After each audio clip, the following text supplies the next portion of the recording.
ഭഗവത്ഗീതയുടെ അവസാന ഭാഗം. ആദ്യ ഭാഗം പോലെ തന്നെയാണ് അവസാന ഭാഗം. അത് നമുക്കൊന്ന് പരിചിന്തനം ചെയ്യാം. പഴത് ഗീത ആദ്യം സാഖ്യത്തിൽ പറയുന്നത് ആത്മാവ് ഒന്ന് മാത്രമേ ഉള്ളൂ, പൂർണ്ണമാണ്. അതാണ് പാരമാർത്ഥിക സത്യം, അതിൽ മാറ്റമില്ല. അപ്പം അങ്ങനെയാവുമ്പോൾ ഈ പ്രവർത്തനം അല്ലെങ്കിൽ വ്യാവഹാരിക സത്യം നടക്കില്ല. അതിന് വ്യാവഹാരിക സത്യത്തിനെയും അംഗീകരിച്ചു. അതായത് കുടമുണ്ട്, മണ്ണുണ്ട്, കുടമുണ്ട്. വെള്ളം കെട്ടണമെങ്കിൽ കുടം വേണം, ഇല്ലാണ്ട് പറ്റില്ല. പക്ഷെ കുടത്തിന് നമ്മൾ കഥയെ പറയുക പോലെയാണ്, വ്യക്തമായിട്ട് അറിയാം ഞാൻ മണ്ണാണ്, അല്ലാണ്ട് ഞാൻ വേറെയാണ്. അഹങ്കാരമില്ല, മമതയില്ല. അങ്ങനെ വന്നാൽ വ്യവഹാരവും നടക്കും, പാരമാർത്ഥികവും നടക്കും. ഇതാണ് ഗീത പറയുന്ന അവസാനത്തെ. അപ്പോൾ നമ്മളൊക്കെ തന്നെയാണ് വാസ്തവത്തിൽ, നമ്മളൊക്കെ ആത്മാവാണ്.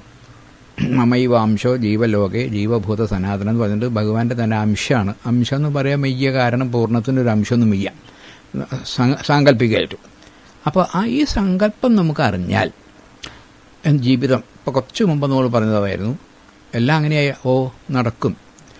നമുക്കിപ്പോൾ അവിടെ എത്തിയിട്ടില്ലേ, നമ്മൾ ഇതൊക്കെ പറയലേ ആയിട്ടുള്ളൂ, പൂർണ്ണത നമുക്ക് എത്തിയിട്ടില്ല. നമുക്ക് മോഹമുണ്ട് പൂർണ്ണതയായാൽ കൊള്ളാമെന്ന്. പലർക്കും അതന്നെ അറിയില്ല, അങ്ങനെ ഒരു സ്റ്റേജ് ഉണ്ടെന്ന് പോലും അറിയാത്തവരാണ്. ഇതൊക്കെ തന്നെയാണ് ഈ വ്യാവഹാരികം മാത്രമാണ് ഉള്ളൂ എന്ന് ധരിക്കുക. ഏതുപോലെ സിനിമ ഉണ്ടെന്ന് വിചാരിക്കുക. സിനിമ ഉണ്ട്, ആ സ്ക്രീനുണ്ടാവണ്ട. സ്ക്രീനിൻ്റെ അഭാവത്തിൽ ഒരു സിനിമയും നടക്കില്ല. അതുപോലെ പാരമാർത്ഥികത്തിൻ്റെ ആവുന്ന സ്ക്രീനിൻ്റെ മുകളിലേ ഈ വ്യവഹാരം നടക്കൂ. അപ്പോൾ സിനിമ കാണാം, വളരെ ഭംഗിയുണ്ട്. അതാണ് പറഞ്ഞിട്ടാണ് ഇനി 51ാമത്തെ ശ്ലോകം മുതൽക്ക് ഭഗവാൻ ഈ കാര്യം ഒന്നുകൂടി വിശദമാക്കി വളരെ ഭംഗിയായിട്ട് പറയണം. ബുദ്ധ്യാ വിശുദ്ധയാ യുക്ത ധൃത്യാത്മാനം നിയമ്യച ശബ്ദാദീൻ വിഷയാൻ സ്ത്യക്ത്വ രാഗദ്വേഷോ വ്യുദസ്യച. എനിക്ക് നമ്മളിത് കുറച്ച് പ്രാവശ്യം കേൾക്കണം. കുറച്ച് പ്രാവശ്യം പഠിച്ചാൽ വലിയ പ്രയാസമില്ല. കാരണം അത്രയൊന്നും ചിന്തിക്കേണ്ടതില്ല. അത്രയും എന്താണ് വ്യക്തമായിട്ടാണ് പറയുന്നത്. ബുദ്ധിയ വിശുദ്ധയാന്ന, ഈ വിശുദ്ധയാ ബുദ്ധി എന്നത് വെറും ബുദ്ധിയല്ല, വിശുദ്ധമായ ബുദ്ധി എന്ന് പറഞ്ഞാൽ അഹങ്കാരവും മമതയും ഇല്ലാത്ത ബുദ്ധി എന്നർത്ഥ. ഇപ്പം നമ്മുടെ ബുദ്ധിക്ക് അഹങ്കാരമുണ്ട്, മമതയുണ്ട്, അതും ഇല്ല. അത് രണ്ടും വിശുദ്ധയാ ബുദ്ധിയ. അപ്പം അങ്ങനെയാണ്. അപ്പം അയാളാരായി? യുക്തനായി. യുക്തന ആരാണെന്നുള്ളത് മുമ്പ് പറഞ്ഞിട്ടുണ്ട്. സമലോഷ്ടാശ്മകാഞ്ചന എല്ലാം ഒരുപോലെയാണ്.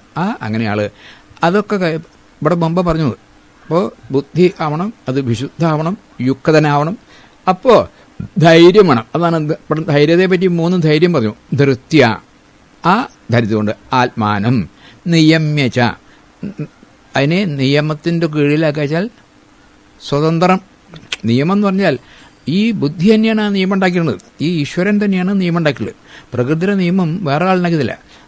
ഞാനൊരു നിയമം ഉണ്ടാക്കിയാൽ അത് ഞാൻ തന്നെ നടത്തില്ലെങ്കിൽ ആ നിയമത്തിന് വിലയില്ലോ. അപ്പോൾ ഈശ്വരൻ തന്നെയാണ് ഈ വ്യാവഹാരിക സത്യത്തെ ഉണ്ടാക്കിയുള്ളത്. അപ്പോൾ അദ്ദേഹം എന്ത് ചെയ്യും? വ്യാവഹാരിക സത്യത്തെ അതുപോലെ അംഗീകരിക്കും, പരമാർത്ഥിക. അപ്പോൾ വളരെ വിഷമം തോന്നുന്നുണ്ടോ എന്ന് പറയുമ്പോൾ? ഇല്ല. ബുദ്ധിയ വിശുദ്ധയാ യുക്ത ധൃത്തി ആത്മാനം, ആത്മാനത്തിനെ നിയമേച്ച. അതെങ്ങനെയാണ് സാധിക്കുക എന്ന് പറഞ്ഞു. ശബ്ദാദീൻ വിഷയാൻ സ്ത്യക്ത. ശബ്ദസ്പർശ രൂപരസഗന്ധങ്ങളെ ശബ്ദം എന്ന് മാത്രം. ശബ്ദാദീൻ ചാഞ്ചണം, വിഷയങ്ങൾ മാറിക്കൊണ്ടിരിക്കുന്നത്, അവയെ ത്യക്ത്വ. ത്യക്ത്വ എന്ന് പറഞ്ഞാൽ ത്യജിക്കുക എന്ന് പറയുന്നതിൻ്റെ അർത്ഥം അത് വേറൊന്ന് ഭുജിക്കാനാണ് ത്യജിക്കുന്നത്. മത്തങ്ങയുടെ തോല് തെറ്റിക്കളയണത് ബാക്കിയുള്ള ഇത് കൂട്ടാൻ വെച്ച് കഴിക്കാനാ. ഈ ത്യാഗത്തിൻ്റെ ഉദ്ദേശം ഭോഗത്തിനാ. തേന ത്യക്തേന ഭുഞ്ചീത എന്ന ഋഷി ഈശാവാസ്യത്തിൽ പറഞ്ഞു. ത്യാഗത്തിലൂടെ ഭുജിക്കൂ. അപ്പോൾ ഇവിടെ ത്യാഗം എന്ന് പറഞ്ഞാൽ അതൊരു ദുഃഖമല്ല, അതൊരു ആനന്ദമാണ് ആ ത്യാഗം. ശബ്ദാദീൻ വിഷയാൻ ത്യക്ത്വ. ഈ ത്യജിക്കേണ്ടത് എന്തിനാണ്? ഈ മുമ്പ് പറഞ്ഞ വിശുദ്ധമായ കാര്യമാണ്. എന്നിട്ടോ അതെങ്ങനെയാണ് ത്യജിച്ചു എന്നറിയാം. രാഗദ്വേഷവും വ്യുദസ്യച. രാഗവും ദ്വേഷവും ഇല്ലണ്ടി. കിട്ടിയ സാധനം നിലനിൽക്കണം എന്ന് വിചാരിക്കുന്നതിനാണ് രാഗം. കിട്ടാത്തത് കിട്ടണം എന്ന് പറയുന്നത് കാമം. കിട്ടിയാൽ നിലനിൽക്കണമെന്നില്ല. ആ രാഗം അത് പൂവെന്ന് വരുമ്പോൾ ദ്വേഷം, രാഗദ്വേഷവും വ്യുദസ്യച, ഇങ്ങനെ. അപ്പം ആ ആളെ എങ്ങനെയാണെന്ന് കൊണ്ടുപോകണം. അന്നേരം എന്ത് ചെയ്യണു? വിവക്തസേവി ലഘ്വാശി യഥ വാക്കായ മാനസ ധ്യാനയോഗപര പരോ നിത്യം വൈരാഗ്യം സമുപാശ്രിത. ഒരു കോഡ് ഓഫ് കോണ്ടക്ട് എന്ന് പറഞ്ഞില്ലേ, നമ്മുടെ എങ്ങനെയാണ് ജീവിക്കേണ്ടത്. ഓരോന്നിനിപ്പോൾ ആഫീസിലാണെങ്കിൽ അതിനൊരു റൂൾസ് ആൻഡ് റെഗുലേഷൻസ് ഉണ്ടല്ലോ, അത് പറയാണ്. കാരണം നമ്മൾ ആ ഹയസ്റ്റ് സ്റ്റേജിലേക്ക് പോവുക. എന്താ വിവക്തസേവി? വിവക്തസേവിച്ചാൽ ജനസഞ്ചയത്തിൻ്റെ ഉള്ളിൽ ഇരിക്കാതെ. അതിൻ്റെ അർത്ഥം ഏതെങ്കിലും ഒരു കാട്ടിൽ അല്ലെങ്കിൽ ഒരു ഗുഹയിൽ ഇരിക്കുകയല്ല. ചന്തയുടെ ഉള്ളിലിരിക്കുമ്പോഴും അയാൾ വിഭക്തനാവണം. അപ്പോഴേ അതിനർത്ഥമുള്ളൂ. മറ്റേതിപ്പോൾ നിങ്ങളൊരു കാട്ടിലോ അല്ലെങ്കിൽ ഗുഹയിലാണെങ്കിൽ അവിടെ വിഭക്തനൊന്നും ആവണ്ട. അവിടെ ആരും വരാനില്ലല്ലോ, ശബ്ദമില്ലല്ലോ. ധാരാളം ആൾസഞ്ചാരവും എല്ലാമുള്ള സമുദായത്തിൽ വിഭക്തനാവണം. താൻ അതോട് ബന്ധം. വിഭക്ത സേവി. അതിന് ലഘുവാശി. ഈ പറഞ്ഞ 5 ഇന്ദ്രിയങ്ങളും നമുക്കുണ്ട്, അതിൻ്റെ വിഷയങ്ങൾ വരും. അതൊക്കെ ലഘു, കുറച്ച് മാത്രം. അശിക്കുക വെച്ചാൽ ഭക്ഷിക്കുക.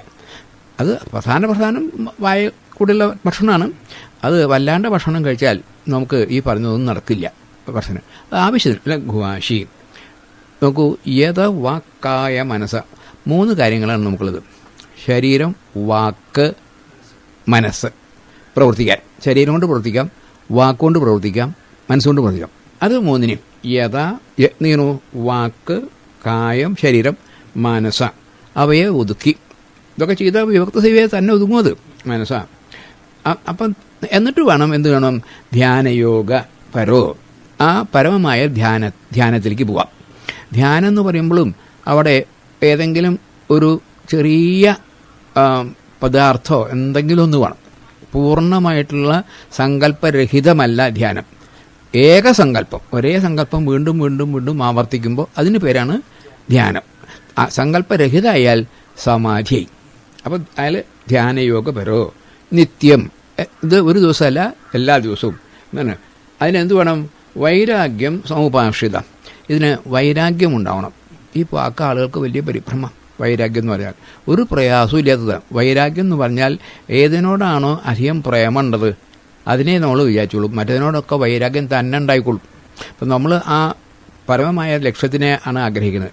അതോടുകൂടി മറ്റുള്ള വിശേഷമാണ് രാഗമില്ലാതെയാവുക എന്നർത്ഥമാണ് വൈരാഗ്യം. ഇത് വന്നു കഴിഞ്ഞാൽ അയാൾക്ക് വൈരാഗ്യം ഉണ്ടാക്കണ്ട. അയാൾ സ്വയം വൈരാഗ്യമുള്ള ആളായി. അതിനെ സമുപാശ്രിത, വേണ്ട പോലെ ആശ്രയിക്കുക. ചില ബുദ്ധിം മുട്ടിയിട്ടല്ല ഈ വൈരാഗ്യം, പ്രയാസമില്ലാതെ. അത് മാത്രമല്ല, ആ വൈരാഗ്യം ജീവിതത്തിൽ ഒരു ആനന്ദം. ചില കാര്യങ്ങളൊക്കെ ഇപ്പം നമ്മളിൽ കുറേ സാധനങ്ങളൊക്കെ ഉണ്ട്. സ്നേഹിതന്മാർ വന്നു, അതൊക്കെ അവർക്കാണ്ട് എടുത്തു കൊടുക്കുമ്പോൾ നമുക്ക് ഈ ഞാൻ കഴിക്കണേക്കാട്ടിലും സന്തോഷമുണ്ട് അവർ കഴിക്കുമ്പോൾ. ഇതൊരു വൈരാഗ്യമാണല്ലോ. കാരണം നമ്മളൊന്നാണെന്നില്ല. ആ വൈരാഗ്യം ഉണ്ടായിക്കഴിഞ്ഞാൽ അയാൾക്ക് പിന്നെ ജീവിതത്തിൽ ഈ നമ്മൾ കൊണ്ടുപോകുന്നത് സമാധി എന്നുള്ളതിലേക്കാണ്. വാക്ഷിത ഇത്രയും ചെയ്താൽ അടുത്തത് ഈ ഭാഗങ്ങളൊക്കെ കുറവാണെങ്കിൽ വിശദീകരിച്ച് പറയാം. കാര്യം ഏകദേശം മനസ്സിലാവുന്നുണ്ടല്ലോ. അഹങ്കാരം, ബലം, ദർപ്പം, കാമം, ക്രോധം, പരിഗ്രഹം, വിമുച്യ നിർമ്മമ ശാന്ത ബ്രഹ്മഭൂതായ കൽപ്പതേ. ആലോചിച്ച് വായിച്ചാൽ ഒരു പ്രയാസമില്ല. അഹങ്കാരം, ഞാൻ ശരീരമാണ് എന്ന തെറ്റിദ്ധാരണ, അതാണ് അഹങ്കാരം. അപ്പോൾ ഈ ശരീരത്തിൻ്റെ ബലമാണ് എൻ്റെ ബലം. വാസ്തവത്തിൽ ആത്മബല വേണ്ടത്. ആത്മബലം ഇല്ലെങ്കിൽ വളരെ ശക്തിയുള്ള ആളാണെങ്കിലും കുഴഞ്ഞളി. ഞാൻ വിനോബാജി വെള്ളം എടുത്ത് കൊണ്ടുപോകുമ്പോൾ 2 ബക്കറ്റിൽ വെള്ളം കൊണ്ടുപോകണം. അപ്പോൾ ഗാന്ധിജിയും അവിടെ ഇരുന്നിട്ട് എന്തോ പറഞ്ഞ മറ്റൊരു ചോദിച്ചു, ബൽ നഹി പറഞ്ഞു. വിനോബാജി 2 ബക്കറ്റ് അവിടെ വെച്ചിട്ട് പറഞ്ഞു ആത്മബൽ ഹേ എന്ന് പറഞ്ഞു. എന്നിട്ട് എടുത്താണ്ട് കൊണ്ടുപോയി. നമുക്ക് മനുഷ്യന്മാർക്ക് നല്ല ശക്തിയും ഉശ്വരമൊക്കെ ഉള്ള ആളുണ്ടാവും. പക്ഷേ ഈ എങ്കിലും വന്നില്ല, എന്താണ് ധൈര്യം ലഭിക്കാൻ ഒരു കാര്യമില്ല. ആ ബലം കൊണ്ട് വലിയ ബലമുള്ള ആളുണ്ടാവും, തടിയനെ അടിച്ച് വീഴ്ത്തത്രേ ഉള്ളൂ. കാരണം അയാൾക്ക് ആ ധൈര്യമുണ്ട്. അപ്പോൾ അഹങ്കാരം, ബലം, ദർപ്പം മുമ്പ് പറഞ്ഞിട്ടുണ്ട്. 6 പറഞ്ഞിട്ടുണ്ടോ? ഞാൻ ആണ് കേമന അതിനെ കാരണം കാമം, ക്രോധം, പരിഗ്രഹം, ഇതൊക്കെ 16-ാം അധ്യായത്തിൽ വളരെ വ്യക്തമായിട്ട് പറഞ്ഞതാണ്. കാമം എന്താണ്, ക്രോധം എന്താണ്, പരിഗ്രഹം. പരിഗ്രഹം വെച്ചാൽ സൂക്ഷിച്ചു വയ്ക്കുക, ആവശ്യമില്ലാത്തത്. ചില പരിഗ്രഹം നോക്ക് കൂടാണ്ട് വയ്യ, അത്യാവശ്യം വേണം. പക്ഷേ കഴിഞ്ഞത്ര. എന്നാലും ഒരു തമാശ പറയാറുണ്ട്, ഒരു സന്യാസി അദ്ദേഹത്തിൻ്റെ ഈ കമണ്ടിൽ മാത്രമേ ഉണ്ടായിരുന്നു പരിഗ്രഹം. അതിങ്ങനെ പുഴയിൽ നടക്കുമ്പോൾ ഇവിടെ പട്ടി വന്നിട്ട് ആ പുഴയിൽ ഇങ്ങനെ വെള്ളം നക്കി ഇങ്ങനെ കുടിച്ചു. അപ്പോൾ അദ്ദേഹത്തിന് തോന്നി, അദ്ദേഹത്തിൻ്റെ കേമത്തെ നോക്കുക, അയാൾക്ക് ഈ വെള്ളം കുടിക്കാനുള്ള പാത്രം ഓടി വേണ്ട, എന്നിട്ടും ജീവിക്കണമല്ലോ. വേഗം ആ വെള്ളം കുടിക്കുന്ന പാത്രം വെച്ച് വേറെ പറഞ്ഞു നോക്കിയോ, കയ്യില്ലേ, അതുകൊണ്ട് പൊക്കി അതുകൊണ്ട് കുടിച്ചാൽ പോരെ. ഇന്ന് പരിഗ്രഹം തമാശയായിട്ടാണെങ്കിലും അത്ര വരെ പരിഗ്രഹം വേണ്ടെന്ന്.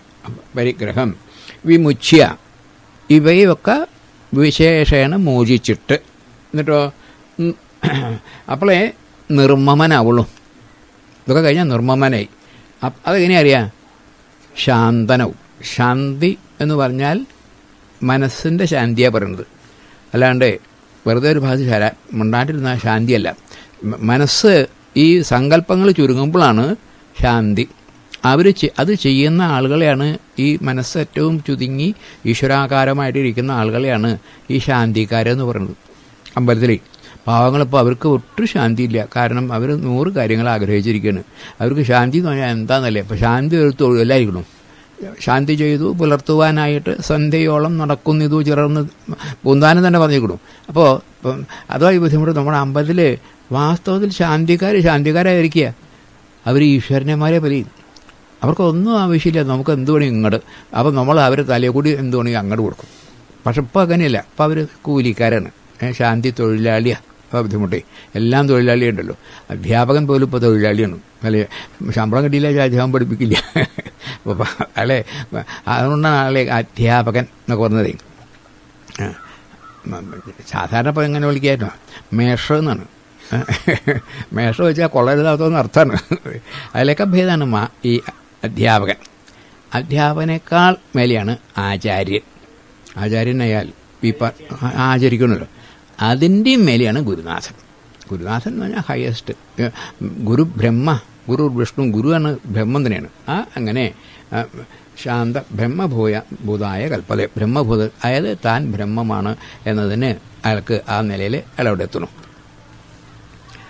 അങ്ങനെ ആയാലോ ബ്രഹ്മഭൂത പ്രസന്നാത്മ ന ശോചതി ന കാംക്ഷതി സമ സർവേഷു ഭൂതേഷു മൽഭക്തിം ലഭതേ പരാം. ബ്രഹ്മഭൂതൻ എന്ന് പറഞ്ഞാൽ ബ്രഹ്മമായി ഭവിക്കുക. അതെങ്ങനെയാ അപ്പം അറിയാം നമുക്ക്? പ്രസന്നാത്മ. എന്താ പ്രസന്നത? പറഞ്ഞിട്ടുണ്ട്. പ്രസന്നതയ്ക്ക് 2 കാര്യം വേണം. മനസ്സിൻ്റെ കാമം എന്നുള്ള അഴുക്കുണ്ടാവരുത്, ആഗ്രഹങ്ങൾ മാത്രമല്ല. എന്ത് വേണം? ചലനമുണ്ട്. അതായത് പുതിയ പുതിയ സങ്കല്പങ്ങൾ വരിക. ഇത് രണ്ടും. പഴയ സങ്കല്പങ്ങളൊന്നുമില്ല, പുതിയ സങ്കല്പങ്ങളൊന്നും വരുന്നില്ല. അങ്ങനെ നിൽക്കുന്ന മനസ്സിനെയാണ് പ്രസന്നമായ മനസ്സ് എന്ന് പറയുന്നത്. ആ ഇയാളുടെ അയാൾ ബ്രഹ്മഭൂതനായ പ്രസന്നാത്മാവായല്ലോ. അയാൾ പിന്നെ എന്നാ ശോചതി എന്നാ കാംക്ഷതി, അദ്ദേഹത്തിന് ദുഃഖമില്ല. ആഗ്രഹമുണ്ടെങ്കിലേ ദുഃഖമുള്ളൂ, ആഗ്രഹം തന്നെ ഇല്ല. അപ്പോൾ അയാൾക്ക് ദുഃഖം ഉണ്ടായി. ശോചതി അയാളെങ്ങനെയാണ്? സമ സർവേഷു ഭൂതേഷു. ശ്രദ്ധിക്കേണ്ടതാണ്, ഭൂതങ്ങളെല്ലാം സമമാണ്. സമദർശനം, അല്ലാണ്ട് സമപ്രവർത്തനം പാടില്ല. കാരണം പലതും പലതരത്തിൽ ഞാൻ ഇതിലെ അമ്മയും പെങ്ങളെയും ഭാര്യയും സ്ത്രീ ആണെന്ന് കാണുന്നത് സമദർശനാണ്. പക്ഷേ അവരോട് പെരുമാറുന്നത് അമ്മയോട് പെരുമാറുന്ന പോലെ പെങ്ങളോട് പാടില്ല, പെങ്ങളോട് പെരുമാറുന്ന പോലെ ഭാര്യയോട് പാടില്ല. അവിടെ വിവേകം ഉണ്ടാവണം. മറ്റത് ആ അമ്മയും പെങ്ങളും ഭാര്യയും ഒന്നാണെന്നുള്ളത് പാരമാർത്ഥിക സത്യം. അമ്മയോടും പെങ്ങളോടും ഭാര്യയോടും വ്യത്യസ്തപ്പെടുന്നത് വ്യാവഹാരിക സത്യം. അപ്പോഴാണ് ഇയാൾ മഹാനാവുന്നു, അല്ലാണ്ട് പറ്റില്ല. അല്ലെങ്കിൽ ഭ്രാന്തന ഇതല്ല. സമ സർവേഷു ഭൂതേഷു. അങ്ങനെ വരുമ്പോൾ അയാൾക്ക് എന്ത് ചെയ്യുന്നു? പരാം മൽഭക്തിയും പരാം ലഭതേ. എന്നിലുള്ള പരമമായ ഭക്തിയെ അയാൾക്ക് ലഭിക്കുന്നു. പിന്നെ അയാൾക്ക് എന്തില്ല?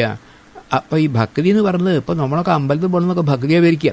അതല്ല എന്നുള്ളത് രാമായണത്തിലെ വരി ഇടയ്ക്കൊന്നും ഒന്ന് ഓർക്കാൻ വേണ്ടിയിട്ട് ക്ഷേത്രം തീർത്ഥസ്നാന തപോദാന വേദാധ്യായന ക്ഷേത്രോപവാസ യാഗാദ്യ അഖില കർമ്മങ്ങളാൽ ഒന്നിനാലും ഒരുത്തനും കണ്ടുകിട്ടുക ഇല്ല എന്നെ മത്ഭക്തി ഒഴിഞ്ഞുകൊണ്ടൊരു നാളും. അപ്പോൾ അതൊന്നും ഭക്തിയല്ല എന്നുള്ളത് വളരെ വ്യക്തമാണ്. എന്നിട്ടും ഭക്തി സാധനം സംക്ഷേപിച്ചു ഞാൻ ചൊല്ലിയിടുന്നൻ ഉത്തമേ കേട്ടുകൊള്ളുക മുക്തി വന്നിടുവാനായി എന്ന് പറഞ്ഞിട്ടുണ്ട്. അവിടെ അവസാനം എന്ന് പറയുന്നറിയാം മത്തത്വവിചാരം കേളൊമ്പതാമതും എൻ്റെ തത്വവിചാരമാണ് അവസാനം. പരമജ്ഞാനം അതാണ് കിട്ടുന്നത്. ഇതൊന്നും അറിയാതെ നമ്മൾ അമ്പലത്തിൽ പോയി കുറച്ച് വഴിപാടൊക്കെ കഴിച്ചാൽ ഭക്തിയായി വിചാരിക്കുക. ഭക്തി ഉണ്ടാവാൻ നന്ന് അതിനെ നിന്ദിക്കരുത്. ഈ എന്താണ് LKG-യിലോ UKG-യിലൊക്കെ ആയിട്ടുള്ളൂ ചേർന്നിട്ടുള്ളൂ. ഇനി ക്ലാസ് കുറവ് മുകളിലേക്ക് പോകേണ്ടതുണ്ട്. അവിടെ എത്തുമ്പോഴേക്കും ഞാനിപ്പോൾ എന്താണ് MSc പാസ്സായി എന്ന് വിചാരിച്ചാൽ പറ്റില്ല. ആയിട്ടില്ല എന്നർത്ഥം. ഭക്തിയും ലഭതേ പരാം.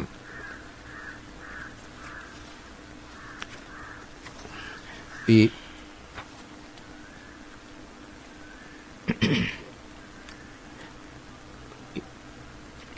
പ്രസാദത്തെ പറ്റിയിട്ട് അദ്ദേഹം ഒന്നുകൂടി പറഞ്ഞിട്ടുണ്ട്. അതെന്താണെന്നൊന്ന് പറയാം.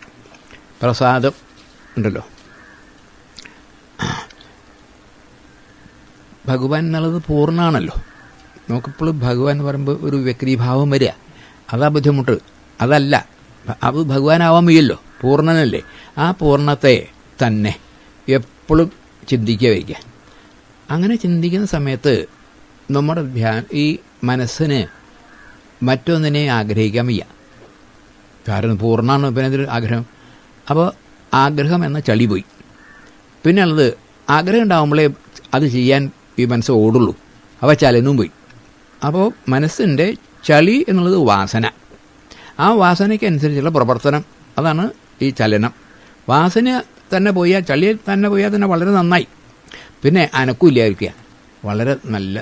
അപ്പോൾ ഭഗവാന് അഖണ്ഡമായിട്ട് ചിന്തിക്കുന്നതിൻ്റെ പേരാണ് പ്രസാദം. അല്ലാണ്ട് അമ്പലത്തിൽ നിന്ന് നമ്പൂരി തരുന്ന ചന്ദനം അല്ലത് പ്രസാദം. നമുക്ക് അമ്പലത്തിൽ പോയാൽ ഈ പ്രസാദം കിട്ടണം. എന്തായത് നമ്മുടെ മനസ്സിലെ ചളികളൊക്കെ പോകണം, ചിന്തകളൊന്നും ഇല്ലാതെ ആവണം. അപ്പോൾ അത് കിട്ടി. അതിന് ഒരു എന്താ എംബ്ലം എന്നല്ലേ, അതാണ് ഭഗവാൻ ചന്ദനം. ഇപ്പം നമുക്ക് ചന്ദനേ കിട്ടണുള്ളൂ, പ്രസാദമില്ല. അതാണ് പ്രസന്നാത്മാ എന്നിവിടെ പറഞ്ഞത്.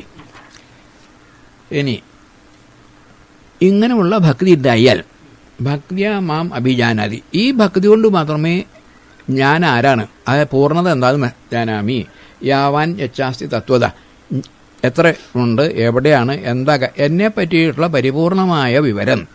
എങ്ങനെ തത്വത എന്ന് വാക്ക് വെച്ചിട്ടുണ്ട്. തത്വത വെച്ചാലോ അതിൻ്റെ അവസാനത്തെ നിലവാരം. ഇപ്പോൾ പഞ്ചഭൂതങ്ങളിലെ അവസാനത്തെ നിലവാരം ആകാശമാണ്, അല്ലെങ്കിൽ സ്പേസ്, ഒഴിവ്. ആ ഒഴിവാണ് വായു ആവുന്നതും അഗ്നിയാവുന്നതും ജലാവുന്നതും ഭൂമിയാവുന്നതും പഞ്ചഭൂതങ്ങളുടെ. അപ്പോൾ പരമതത്വം ആകാശ. ആ ആകാശത്തിന് എന്തുകൊണ്ട് പിന്നെ ഈശ്വരനായിട്ട് കറങ്ങില്ല വെച്ചാൽ ആ ആകാശത്തിനും പരമതത്വമല്ല, അത് ഭൗതികമാണ്, ഉണ്ടായതാ. എവിടുന്ന്? ഉള്ളതിൽ നിന്ന്. ഏതാ ഉള്ളത്? അതോ ബോധം. ബോധം ഉണ്ടെങ്കിൽ ആകാശം എന്തൊക്കെ ഉണ്ട്, ബോധമില്ലെങ്കിൽ ആകാശമില്ല. അപ്പോൾ ബോധാവസാനം. അതിനെയാണ് നമ്മൾ ഈശ്വരൻ എന്ന് പറയുന്നത്, ബോധത്തിനെ. അതാണ് പ്രജ്ഞാനം ബ്രഹ്മ എന്നുള്ളത്. അതിനെ അപ്പോൾ നമുക്ക് തത്വത എന്ന് പറഞ്ഞാൽ അതായത് പരമമായ ബ്രഹ്മം മാത്രമാണ്. പ്രജ്ഞാനം ബ്രഹ്മ അത് കിട്ടുന്നു. അപ്പോൾ തതോ അതറിഞ്ഞാൽ, ആരെ? ഈ പരമതത്വം അറിഞ്ഞാൽ. മാം എന്ന് വെച്ചാൽ എന്നെ വെച്ചാൽ പരമാത്മാവിനെ. മാം തത്വതോ പിന്നെയും പറയുന്നു, വീണ്ടും പറഞ്ഞു തത്വതോ വിശത്തെ തദനന്തരം, അതിലേക്ക് പ്രവേശിക്കുന്നു. ഇത് ഈ വ്യാവഹാരിക ഭാഷയാണ്. ഈശ്വരനിലേക്ക് പ്രവേശിക്കുന്നു വെച്ചാൽ ഇനി വേറെ ഒന്നും ബാക്കി നിൽക്കില്ലാണ്ടേ ആവണം. ഈ നിശേഷ ആത്മാനം എന്ന് പറയും. ഇനി ഒന്നും ബാക്കിയില്ല, പൂർണ്ണ ആണല്ലേ. പ്രബലീയത എന്ന് ഞാൻ പറഞ്ഞിട്ടുണ്ട്. ലീയതേ വിലീയതേ പ്രബലീയതേ, അതാണ് ഇവിടെ പറഞ്ഞത്. തദനന്തരം അതിനുശേഷം ഈശ്വരനിലേക്ക് ലയിക്കുന്നു വെച്ചാൽ ഇയാൾക്ക് വേറെ ഒരു അഹങ്കാരവും മമതയില്ല, ഈശ്വര സ്വരൂപം അവിടെ സാധിച്ചു. വ്യാവഹാരിക സത്യം ഉണ്ട്, അയാൾ അറിയും. പക്ഷേ അയാൾക്ക് ഈ പാരമാർത്ഥിക ബോധ്യമായി. എന്നിട്ട് വേണം, അങ്ങനെ വേണമല്ലോ. മഹാത്മാക്കളൊക്കെ പാരമാർത്ഥിക അവർക്ക് അറിയാം. എന്നിട്ട് വേണം അവർ കീഴ്പോട്ട് ഇറങ്ങി വന്നിട്ട് നമ്മളോട് സേവനം ചെയ്യാൻ. നമുക്കതിനില്ല, നമ്മൾ അതിൻ്റെ ആ ഭാവം പുറ അകലിയ. ഈ വ്യാവഹാരിക ഇപ്പം നമുക്ക് പരിചയമുള്ളൂ. അതൊന്ന് വിട്ടിട്ട് പാരമാർത്ഥികയിലെത്തി എന്നിട്ട് പിന്നെ ഇങ്ങോട്ട് വന്നില്ലായിരിക്കുക. അപ്പോൾ പിന്നെ അതിന് മോക്ഷം എന്നാ പറയാ. ലോകമാന്യ തിലകൻ മോക്ഷത്തിന് അങ്ങനെ തന്നെയാണ്. കാരണം പാരമാർത്ഥികത്തിലേക്ക് പോവുക. അതിൻ്റെ അപ്പുറം കഴിഞ്ഞിട്ട് മോക്ഷത്തിൻ്റെ അങ്ങേപ്പുറത്തൊന്നുണ്ട്. എന്നിട്ട് വീണ്ടും ഇങ്ങോട്ട് ഇറങ്ങി വന്നിട്ട് മോക്ഷം ഇല്ലാത്ത ആളുകളെ സേവിക്കുക, സ്വയം മോക്ഷമായി. അതിനെയാണ് ഗീത അംഗീകരിക്കേണ്ടതെന്നാണ് ലോകമാന്യ തിലകൻ്റെ അഭിപ്രായം. വാസ്തവം ശരിയാണ്. അല്ലെങ്കിൽ എല്ലാവരും മോക്ഷം കിട്ടി പിന്നെ ഇങ്ങോട്ടൊന്നും വരുന്നില്ല വെച്ചാൽ പിന്നെ എന്തിനാ ഗീത പഠിക്കുന്നത്? മോക്ഷം എന്നുള്ള ആ നില. അയാൾക്ക് മോഹനാശം വന്നു, താൻ ശരീരമല്ല എന്ന് ബോധ്യായി ആത്മാവ്. എന്നിട്ട് ലോകസേവനം ചെയ്യുക. അദ്ദേഹം ഇരുന്നാൽ മതി, അദ്ദേഹം സേവനം ചെയ്യൊന്നും വേണ്ട. അദ്ദേഹത്തിനെ കണ്ടിട്ട് നോക്ക്. ആ വഴി ഇങ്ങനെ ഒന്ന് ഒരു മാർഗം വേണമെങ്കിൽ ഒരു ലക്ഷ്യം കാണണ്ടേ? ആ ലക്ഷ്യമാണ് അദ്ദേഹം. അത് സാധിക്കുന്ന അർത്ഥം. സർവകർമാണി സദാ കുർബാണോ മത് വ്യപാശ്രയ മത് പ്രസാദാൽ അവാപ്നോതി ശാശ്വതം പരം അവ്യയം. ഭഗവാൻ വീണ്ടും വീണ്ടും ബോധ്യപ്പെടുത്തണം. എന്തത്? സർവകർമാണി, എല്ലാ കർമ്മങ്ങളെയും സദാ, ഏത് കാലത്തും. രണ്ട് കാര്യങ്ങളെ ഇവിടെ ഉള്ളൂ. എന്താണത്? ദേശകാല ദൈവത്വങ്ങൾ. അതിനൊക്കെ ഇവിടെ എന്തിനെ ചെയ്യുന്നു? തള്ളുകയാണ്. സർവകർമാണി സദാ കുർവാണോ മത് വ്യപാശ്രയ, എന്നെ വിശേഷേണ ആശ്രയിച്ചിട്ട്. ആശ്രയം എന്ന് പറഞ്ഞാൽ ഒന്ന് മാത്രം, കൈവല്യാണ് ആശ്രയം. ഭാഗവതത്തിൻ്റെ ഉദ്ദേശം ആശ്രയം പറയലാണെന്ന് പറഞ്ഞിട്ടുണ്ട്. കൈവല്യം എന്ന് പറഞ്ഞാൽ ഇവിടെ ഒന്ന് മാത്രമേ ഉള്ളൂ. അതാണ് പാരമാർത്ഥികത്വം. എന്നിട്ടോ അപ്പോൾ മൽ പ്രസാദാൽ, ഇവിടെയും ഈ പ്രസാദം വരൂ. പ്രസാദം വെച്ചാൽ എന്താണ്? അഖണ്ഡമായിട്ട് ഈശ്വരനെ പറ്റി മാത്രം, അല്ലെങ്കിൽ പൂർണ്ണതയെ പറ്റി മാത്രം മനസ്സ് ചിന്തിക്കുക. അതായത് സത്യം പറഞ്ഞാൽ മനസ്സില്ലാതെയാവുക, മനസ്സ് ശുദ്ധാവുക എന്ന് പറഞ്ഞാൽ അർത്ഥം ഉണ്ടാകും. മനസ്സില്ലാവുക. മനസ്സ് 3 ത്രിഗുണങ്ങളാണ്. ത്രിഗുണങ്ങളുള്ളിടത്തോളം അതിന് ചലനം കൂടാണ്ട് പറ്റില്ല. അത് വിട്ടിട്ട് മനസ്സിൻ്റെ അഭാവം, അതിനെയാണ് പ്രസാദം എന്ന് പറയുന്നത്. മത് പ്രസാദാൽ അവാപ്നോതി, എന്ത്? ശാശ്വതം പദം അവ്യയം, എത്ര തന്നെ കഴിഞ്ഞ ചിലവാക്കിയാലും തീരാത്ത, എന്നും നിലനിൽക്കുന്ന. ഇതാണ് ഒക്കെ ആവശ്യം. ഈ പറയുന്നത് മുഴുവനും ഒരൊറ്റ കാര്യമാണ്. എന്താ അത്? സനാതന നിലേ, സനാതന ധർമ്മം എന്നാണല്ലോ പേര്. അതിനൊന്നുകൂടി ഉണ്ട്. സനാതന ധർമ്മം ഒരു പഴതാണോ എന്നൊരു തോന്നൽ വരും. അതിന് പറഞ്ഞിട്ടുണ്ട് സനാതനോ നിത്യനൂതന.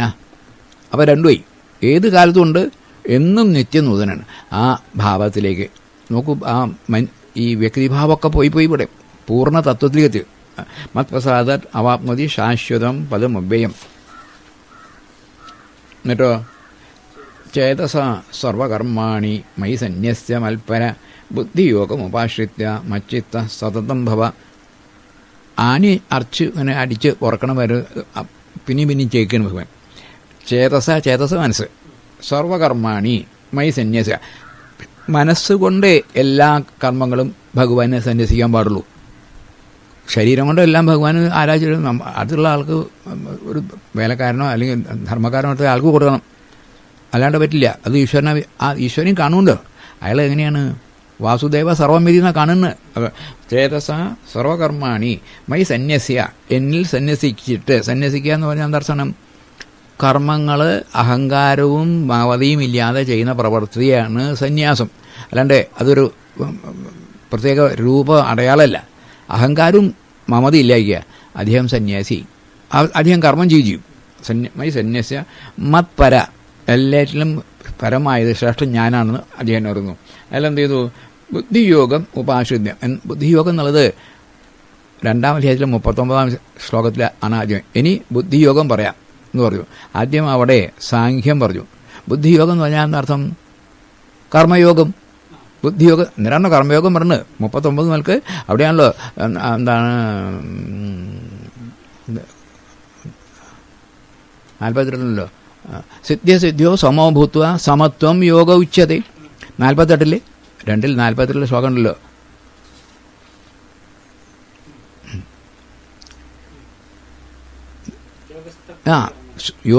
യോഗസ്ഥനായിട്ട്, യോഗത്തിൽ ഓരോ വരിയാണ്. യോഗസ്ഥ കുരു കർമാണി.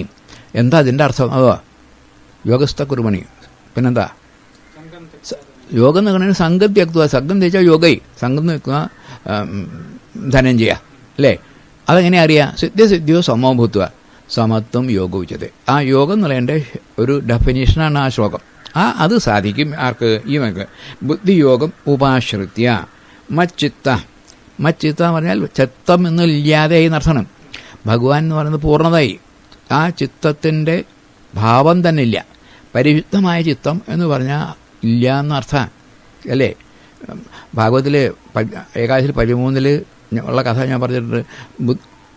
മനസ്സ് ശുദ്ധമായാൽ അപ്പം നിങ്ങൾക്ക് ഈശ്വര സാക്ഷാത്കാരമുണ്ടാവുമെന്ന് പറയാം.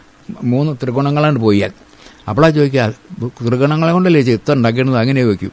അപ്പോൾ അവർക്ക് മനസ്സിലാവില്ല. അപ്പോഴാണ് അവിടെ ഒരു ഹംസസ്വരത്തിൽ വന്നിട്ട് അങ്ങ് ആരാ എന്ന് ചോദിക്കുമ്പോഴേ, അപ്പോൾ നിങ്ങളെന്താ, നിങ്ങൾ വലിയ മഹാത്മാക്കളല്ലേ, ജ്ഞാനികളല്ലേ, ഇവിടെ ആത്മാവല്ലേ ഉള്ളൂ, പിന്നെ ഞാനാരെന്താ നിങ്ങൾ ചോദിക്കുന്നത്? ഈ ചോദ്യം ശരിയല്ലല്ലോ. അപ്പോൾ ശരിയാണല്ലോ എല്ലാം ഈശ്വരനെ. അല്ല, ഞങ്ങളത് ശരീരമാണ് ചില ചോദിച്ചത് എന്നാണെങ്കിൽ അതിനും കാരണമില്ല. കാരണം ശരീരമാണെങ്കിൽ എല്ലാവരും പഞ്ചഭൂതമാണ്, അതും പഞ്ചഭൂതമാണ് നിങ്ങളുടെ മേലെ. പിന്നെ എന്താ ഇങ്ങനെ ഒരു ചോദ്യം ചോദിക്കണം, ഞാനാരെന്താ ചോദിക്കണത് ചോദിച്ചു. അപ്പോൾ അവരാകെ ചോദിക്കേണ്ടിയിരുന്നില്ല, വിഷമമായി. അപ്പോൾ പറഞ്ഞു, നിങ്ങളിപ്പോൾ പറഞ്ഞില്ലേ, അതിന് ഉത്തരം പറയാൻ വേണ്ടി വന്നാണ് ഞാനൊരു ഹംസരൂപത്തിൽ ഭഗവാൻ തന്നെയാണ് ഞാൻ. എന്താ പറഞ്ഞാൽ ഇവിടെ പറഞ്ഞത് 3 ഗുണങ്ങളും ഇല്ലാണ്ടായാൽ, അതിനല്ല 3 ഗുണങ്ങളും ശുദ്ധമായാൽ അപ്പം നിങ്ങൾക്ക് ആത്മജ്ഞാനം ഉണ്ടാകുന്നത്. 3 ഗുണങ്ങളും ശുദ്ധമാവുക എന്ന് പറഞ്ഞാൽ 3 ഗുണങ്ങളും ഇല്ലാതെ വേണം, 3 ഇല്ലാതെ 1 ആവുകയാണ്. അത് ഇപ്പോൾ പറഞ്ഞാൽ മനസ്സിലാവില്ല. അതുകൊണ്ട് 3 ശുദ്ധമായാൽ എന്ന് പറയാണ് കാര്യത്തിന് വേണ്ടിയിട്ട്. വാസ്തവത്തിൽ 3 ശുദ്ധമാവുക വെച്ചാൽ ത്രിഗുണങ്ങളും ഇല്ലാണ്ട് പോകും. സത്വരജ സ്തംഭങ്ങൾ ഇല്ലാത്ത വെച്ചാൽ അതിൻ്റെ അപ്പുറത്തുള്ള സമാധിസ്ഥനായി. അപ്പം സാധിക്കുന്നതായി പറഞ്ഞത് അത് തന്നെയാണ് ഇവിടെ പറഞ്ഞത്. അതെ, വിവേചനം എന്ന് പറഞ്ഞാൽ കാണുമെന്ന് പറയും. അതെ അതെ, ആ ഒന്ന് കാണും. ഇപ്പോൾ സാധനങ്ങൾ പലതാണെങ്കിലും അതിൽ വാസുദേവ സർവമിതി എല്ലാം, അതെ എല്ലാം കാണും. അതിൻ്റെ ഉള്ളിൽ അതെന്നുള്ള അർജുനൻ പുറത്ത് കാണുന്നുണ്ട്, ഇന്നലെ അർജുനനെ അതിൻ്റെ ഉള്ളും കാണുന്നു. അപ്പോൾ പുറത്ത് ഈ പുറവും മകവും കാര്യങ്ങളും ഒക്കെ പറഞ്ഞത് ഒന്നാണെന്നുള്ള ആ ഇത് നാവ് കൊണ്ടോ മനസ്സുകൊണ്ടോ ബുദ്ധി കൊണ്ടോ പറയാനോ മനസ്സിലാക്കാനോ ചിന്തിക്കാനോ പറ്റാത്ത കാര്യമാണ് ഇത് പറയുന്നത്.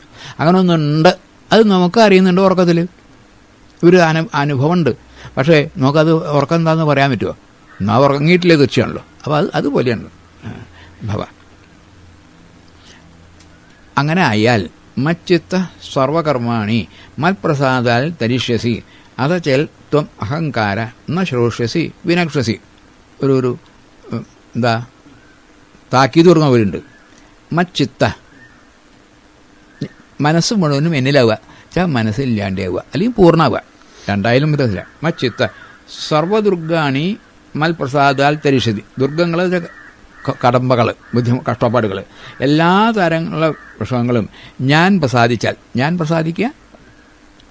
അപ്പോൾ പ്രസാദം പറഞ്ഞു മനസ്സിന്, അതെ മനസ്സ് ശുദ്ധമായി, മനസ്സിൽ ചലനമില്ലാണ്ടി അത് പ്രകാരം അയാൾ നീ തരിഷ്യസിച്ചാൽ അപ്പുറത്തേക്ക് കിടക്കണു. ഈ മനസ്സുണ്ടാകുമ്പോഴാണ് ദ്വന്ദ്വം, മനസ്സില്ലാണ്ട് അതിൻ്റെ അപ്പുറത്തേക്ക് കിടക്കുമല്ലോ, അതാണ് തരിഷ്യസി.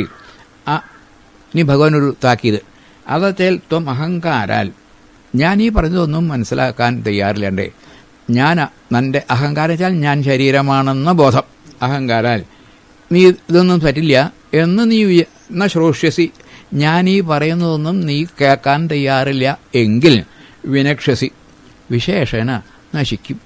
നശിക്കും വെച്ചാൽ അതായത് നിനക്കൊരിക്കലും ശാന്തി സമാധാനം ഉണ്ടാവില്ല. അതാണോ ഈ നാശം. ഇല്ലാണ്ടാവില്ലൊന്നുമില്ലല്ലോ ഇവിടെ. കാരണം നാ സ്വതോ വിദ്യതേ ഭാവോ നാ ഭാവോ വിദ്യത സദാ എന്നുണ്ട്. ഉള്ളത് ഒരിക്കലും ഇല്ലാണ്ടാവില്ല, ഇല്ലാത്തതൊന്നും ഒരിക്കലും ഉണ്ടാവില്ല. അപ്പോൾ വിനക്ഷസി എന്ന് പറഞ്ഞാൽ അർത്ഥം ശാന്തിയും സമാധാനവും ഉണ്ടാവില്ല. ഓരോ ജീവിതത്തിൽ എപ്പോൾ നോക്കിയാലും പരിഭ്രമം എന്ന് പറഞ്ഞാൽ അയാളുടെ ജീവിതം എന്തിനു കൊള്ളാം, അത് നീ ഇങ്ങനെ ചെയ്താൽ നിനക്കുണ്ടാവില്ല. ഒരു താക്കീത് പറയും. ഇത് അഹങ്കാരമാശ്രിത്യ ന യോത്സെ ഇത് മന്യസേ മിഥ്യേഷ വ്യവസായസ്ഥെ പ്രകൃതിസ്ത്വം നിയോക്ഷസി. അതിനൊരു ഉദാഹരണം പറയുന്നത്, ഏത് അഹങ്കാരാൽ, അതായത് ഇപ്പോൾ അഹങ്കാരം ഞാൻ ക്ഷത്രിയനാണ്, അത് ഞാൻ പഠിപ്പുള്ള ആളെന്നൊക്കെ ഉണ്ടല്ലോ, അതിന് ആശ്രിത്യ ന യോത്സ്യ ഞാൻ യുദ്ധം ചെയ്യില്ല ഇതി മന്യസെ എന്ന് നീ സങ്കല്പിക്കുന്നു എങ്കിൽ, അപ്പോഴും മനസ്സുണ്ടല്ലോ, ആ മനസ്സേ അത് മിഥ്യേഷ അത് നിൻ്റെ മിഥ്യാചല നടക്കാത്ത കാര്യമാണ്. എന്താ കാരണം? പ്രകൃതിസ്ത്വം നിയോക്ഷസി, നിൻ്റെ ഉള്ളിൽ ഇപ്പം നീ ഈ ശരീരത്തോടു കൂടിയാണ് നിൽക്കുന്നത്. ഇപ്പം നീ പരമാത്മാവൊന്നുമല്ല, എത്ര ജ്ഞാനിയെങ്കിലും ശരീരമുണ്ട്. ആ ശരീരത്തിൽ സത്വരസമകളുണ്ട്. അതിൻ്റേതായ കൊണ്ട് നിനക്ക് ക്ഷത്രിയനാവുകൊണ്ട് രജസ അധികമുള്ളത്. തൽക്കാലം നീ എന്ത് വിചാരിച്ചു, വളരെ സാത്വികനാണെന്നൊക്കെ വിചാരിച്ചിട്ട് യുദ്ധം ചെയ്യേണ്ട ഇവിടുന്നാണ്ട് പോകും. പക്ഷേ അത് കുറച്ച് കുറവേ ഉള്ളൂ. അധികം രജസ്സാണ്. കുറച്ചങ്ങോട്ട് പോയാൽ അപ്പോൾ നിനക്ക് രജസ് വരും. അപ്പം നീ കാട്ടിൽ പോയാൽ അവിടെ പോയാൽ എന്തെങ്കിലും ഒരു അമ്പെടുക്കും, ഒന്ന് ചെയ്യും, മറ്റൊരാളും ഒടുക്കും കാലം പഴയ പട്ടലിൽ ക്ഷത്രിയനാവും. എന്നാൽ പിന്നെ അവിടെ പോയിട്ട് ബുദ്ധിമുട്ട് കൊണ്ട് ഇവിടെ തന്നെ ആയാൽ ആ രജസ് പോവുകയും ചെയ്യും, നമുക്ക് ജീവിതത്തിൽ സമാധാനം ഉണ്ടാവും. അതുകൊണ്ട് ഈ പ്രകൃതി എന്ന് പറഞ്ഞാൽ ഈശ്വരൻ, ഈ പ്രകൃതി പറഞ്ഞ ഈശ്വരൻ്റെയാണുള്ള നിയമം. അപ്പോൾ വാസ്തവത്തിൽ എന്നെ ഈശ്വരൻ തന്നെ പ്രവൃത്തി ചെയ്യിപ്പിക്കും അർത്ഥം. ഈ പ്രകൃതി പറഞ്ഞാൽ ഈശ്വരൻ പറഞ്ഞ ഈ ഈശ്വരൻ്റെ അല്ലാണ്ട് എന്താണുള്ളത് ഇവിടെ? ഈശ്വരൻ അർത്ഥം പരമമായ ബോധം. ആ ബോധം തന്നെയാണല്ലോ ഈ എന്താവുന്നത്, ഈ ആത്മാവായത്. ഈശ്വരൻ്റെ സഹായം ഇല്ലാണ്ട് തോന്നിട്ടില്ലല്ലോ. അതിന് ഈ കാര്യങ്ങളൊക്കെ നമ്മൾ വേണ്ടാന്ന് വെച്ചാലും അതെങ്ങനെ വേണം? ഈശ്വര സാക്ഷാത്കാരത്തോടു കൂടി ഞാൻ യുദ്ധം ചെയ്യില്ല എന്നപ്പോൾ പറയാൻ പോണേ. അപ്പോൾ അഹങ്കാരമുണ്ട് ആണല്ലോ, അഹങ്കാരം ഉണ്ടല്ലോ. അപ്പോൾ എന്താണ് കാരണം? മമതയാണ്. ഇനിയും ഈ അഹങ്കാരം മമതയും പോയിട്ടില്ല. അപ്പം നിനക്ക് അത് നടക്കില്ല. അഹങ്കാരം മമതയും പോയാൽ മാത്രമേ സാധിക്കുള്ളൂ പറയണം. സ്വഭാവജേന കൗന്ദേയ നിബദ്ധസ്വേന കർമ്മണ കർത്തും നേച്ചസി മോഹൽ കരിഷ്യസ് അപശോഭിത. ഈ മുമ്പ് പറഞ്ഞ തന്നെ ഒന്നുകൂടി വ്യക്തമാക്കണം. സ്വഭാവജേന, സ്വഭാവം, സ്വഭാവവും അറിയണം നമ്മൾ. സ്വരൂപത്തിന് ഒരിക്കലും മാറ്റില്ല. ഇപ്പം എൻ്റെ ഒരു മനുഷ്യന് ഒരു സ്വരൂപമുണ്ട്, ഒരു 2 കൊമ്പും ഒരു വാലുവും ആയിരിക്കുക, അല്ലെ മനുഷ്യൻ എന്ന് പറഞ്ഞാൽ പറ്റില്ല. അങ്ങനെ കണ്ടിട്ടില്ല ആരും, ഉണ്ടായിട്ടില്ല സംഭവമില്ല. അപ്പോൾ അത് സ്വരൂപമല്ല. സ്വരൂപത്തിന് എപ്പോഴും മാറ്റില്ല. നമ്മുടെ പയ്യ്, ആന, കുതിര ഒക്കെ അതിന് സ്വരൂപമുണ്ട്. സ്വഭാവം മാറാം നമ്മുടെ വലിയ. അയാളൊരു സ്വഭാവിയാണ്, അയാളൊരു ദുസ്വഭാവിയാണ്. ആ സ്വഭാവം നമ്മൾ ഉണ്ടാക്കിയതാ. ഏറ്റവും വലിയ സ്വഭാവം ഞാൻ ശരീരമാണെന്ന് വിചാരിച്ചതാണ് ഏറ്റവും വലിയ അപകടമുള്ള സ്വഭാവം. അത് മാറാം. അതാ പറഞ്ഞത്. എന്ത് പറഞ്ഞു? സ്വഭാവജേന കൗന്ദേയ നിബദ്ധ സ്വേന കർമ്മണ. അതൊക്കെ നിന്റെ തന്നെ കർമ്മം കൊണ്ടാണ് നീ ബന്ധിക്കപ്പെട്ടിരിക്കുന്നത്. അത് നീ കർത്തും നാ ഇച്ഛസി, ചെയ്യണ്ട എന്ന് വിചാരിച്ചാലും. കാരണം രജസുണ്ട്. മോഹം കാരണോ? മോഹം വെച്ചാൽ തെറ്റിദ്ധാരണ. മോഹം തെറ്റിദ്ധാരണയാണല്ലോ. ഞാൻ ശരീരമാണെന്നുള്ള മോഹം. കരിഷ്യസ് അപശനായിട്ട് നീ കൂട്ടിയാൽ പറ്റില്ല. കാരണം ഈ 3 ഈ ഗുണങ്ങളും തള്ളി നിൽക്കുകയാണ്. അത് ശാന്തമായിട്ടില്ല. അത് നിൽക്കാത്തോളം കാലം നീ എത്രയൊക്കെ വിചാരിച്ചാലും എന്തുവേണ്ടി വരും? യുദ്ധം ചെയ്തേ പറ്റൂ. കാരണം ഈ ലോകത്തിൽ ജീവിച്ചൊഴിക്കുന്നോളം കാലം അല്ല, പരമജ്ഞാനിക്ക് പ്രശ്നമില്ല. കാരണം അദ്ദേഹം ഈ കാര്യം മുഴുവനും മനസ്സിലായി. അപ്പം അദ്ദേഹത്തിന് ഈ വാസന തീരെയില്ല. വാസന ഇല്ലാതെ ഒരാളുണ്ട്, അദ്ദേഹത്തിന് പിന്നെ വാസന നിർബന്ധിക്കാൻ വയ്യല്ലോ. വാസന തന്നെ ഇല്ല. നമുക്ക് എത്രയൊക്കെ പറഞ്ഞാലും ആ വാസനയുണ്ട്. വാസന പോയിട്ടില്ല. നമ്മൾ ധരിക്കുകയാണ് ഞാനൊക്കെ കേമാനായി, ഇപ്പോൾ വാസനയൊക്കെ പോയി എന്നൊക്കെ വിചാരിച്ചിട്ട് എപ്പോഴെങ്കിലും തീരെ ദേഷ്യം വരില്ല. ഒരാളോട് ചോദിച്ചു ദേഷ്യം വരുമോ ചോദിച്ചു. ദേഷ്യം വരില്ല അവരോട്. അത് പിന്നെ ഇല്ല, നിങ്ങൾക്ക് ദേഷ്യം ഒട്ടും വരില്ലല്ലോ ചോദിച്ചു. ഇല്ല, ഒരു 4-5 അല്ല, നല്ല സംശയം ചോദിക്കാൻ ദേഷ്യം ഒട്ടും വരില്ല. നിങ്ങളല്ലേ പറഞ്ഞില്ല ദേഷ്യം മുതൽ. അപ്പം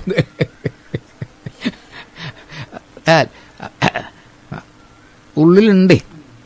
അത് മാത്രമല്ല, അതെ, എത്ര കഴിഞ്ഞാലും പറഞ്ഞ് നിങ്ങൾ മനസ്സിലായി വരില്ല, ഞാൻ പറയും അവസാനം. അത് മാത്രമല്ല, വാക്ക് നോക്കൂ, ദേഷ്യം വന്നൂന്നാ വരണമെങ്കിൽ ഉള്ളിലുണ്ടാവില്ലേ, അല്ലേ? അല്ലാണ്ട് ദേഷ്യം ഉണ്ടായി അതുമൊക്കെ അതെ, വന്നൂന്ന വാക്ക്, ആ ദ്വേഷം സാധിക്കില്ല എന്നർത്ഥം. ഭഗവാൻ പറയുന്നു, ഈശ്വര സർവഭൂതാനാം ഹൃദ്ദേശ അർജുന തിഷ്ഠതി ഭ്രാമയൻ സർവഭൂതാനി യന്ത്രാരൂഢാനി മായയ. ഈശ്വര എന്ന് പറഞ്ഞാൽ ബോധം എടുക്കുക നല്ലത്. പരമാത്മാവ് സർവഭൂതാനം ഉണ്ടായതിലൊക്കെയാണല്ലോ. ഹന്തഭാഗ്യം ജനാനാം എന്ന് പറഞ്ഞല്ലോ. ജനിച്ചവരുടെ ഉള്ളിലൊക്കെ ആരുണ്ട്? ഈശ്വരനുണ്ട്. ബോധമുണ്ടല്ലോ. ഭൂതാനാം ഹൃദ്ദേശ അർജുന തിഷ്ഠതി, ഹൃദയത്തിൽ നിൽക്കണു. സാധാരണക്കാരൻ്റെ വിവരമില്ലെങ്കിൽ ഈ നമ്മൾ പമ്പ് ചെയ്യുന്ന രക്തം പമ്പിന് ഹൃദയമായിരിക്കും. ഹൃദയം എന്ന് പറയുന്നത് ബുദ്ധിയുടെ മേലെ ഒരവയവമുണ്ട്. അത് നമുക്ക് കാണാൻ പറ്റില്ല. അവിടെയാണ് സദ്ഭാവനകളൊക്കെ. ഒരാളെ വല്ലാതെ തല്ലിയാണ് കാണുമ്പോൾ ഒരു ഹൃദയം ഇല്ലാട്ടോ അയാൾക്ക് എന്ന് പറഞ്ഞാൽ, ഈ രക്തം പമ്പ് ചെയ്യണമെന്നല്ലാതെ തീർച്ചയാണല്ലോ. അതിൻ്റെ അപ്പുറത്തുണ്ടല്ലോ അയാൾ എന്തെങ്കിലും കഷ്ടമുള്ള അയാൾക്ക് നിലവിളി നല്ലൊരു സദ്ഹൃദയനാണ് എന്ന് പറയാറില്ലേ, നല്ല ഹൃദയനാണ്. അപ്പോൾ ഇതിനെയൊക്കെ മേലെ ആ ഈശ്വരത്തിൻ്റെ അടുത്തെത്തിയ ഒരു അവയവം എന്ന് പറയുക, അങ്ങനെ ഒരു ഭാവമുണ്ട്. അവിടെയാണ് ആരിയിരിക്കുന്നത്? ഈശ്വരൻ. ഈശ്വരൻ കാരണം സർവത്ര ഒന്നാണെന്ന് ധരിക്കണ ആ ഭാവന. അയാൾക്ക് ഹൃദയം എവിടെ എന്തെങ്കിലും വിഷമം വന്നാൽ ഇയാൾക്കാ അത് തോന്നുക, വിഷമം ഉണ്ടാവുക. അപ്പോൾ ഈശ്വര സർവഭൂതാനം, ഭൂതാനം ഉണ്ടായത് അതിൻ്റെ ഉള്ളിലൊക്കെ ഹൃദ്ദേശ അർജുന തിഷ്ഠതി. ഭ്രാമയൻ സർവഭൂതാനി, നമ്മളെയൊക്കെ ഈ ഭ്രമിപ്പിക്കുന്നത് ആ ഈശ്വരനാണ്. എങ്ങനെ? യന്ത്ര ആരൂഢാനി മായയ,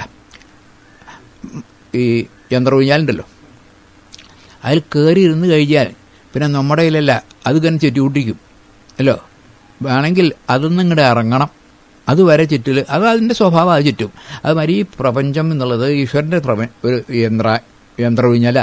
അതിൽ നിങ്ങൾ ശരീരമായിട്ട് കയറിയിട്ട് വന്നാൽ, ശരീരം ഇല്ലാത്ത, ശരീരം വെച്ചാൽ ശരീരഭാവന, ശരീരം പോകുന്നും വേണ്ട, ശരീരഭാവന ഇല്ലാത്ത ഉള്ളിടത്തോളം കാലം അതിൽ ചുറ്റി തിരിഞ്ഞേ പറ്റുള്ളൂ, ആരായാലും ശരി. ഞാൻ ശരീരമല്ല എന്നുള്ളത് ആയാൽ, എന്നിട്ടും അദ്ദേഹം ആ യന്ത്ര ഊഞ്ഞാലിലായിരിക്കണം.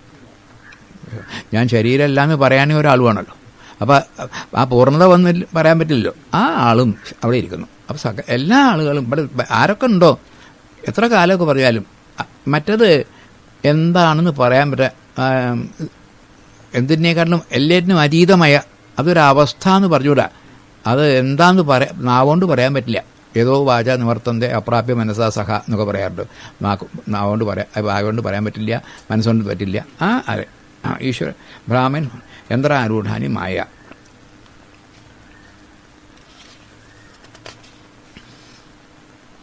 തമേവ ശരണം ഗച്ഛ സർവഭാവേന ഭാരത തൽപ്രസാദാൽ പരാം ശാന്തിം സ്ഥാനം പ്രാപ്യസി ശാശ്വതം.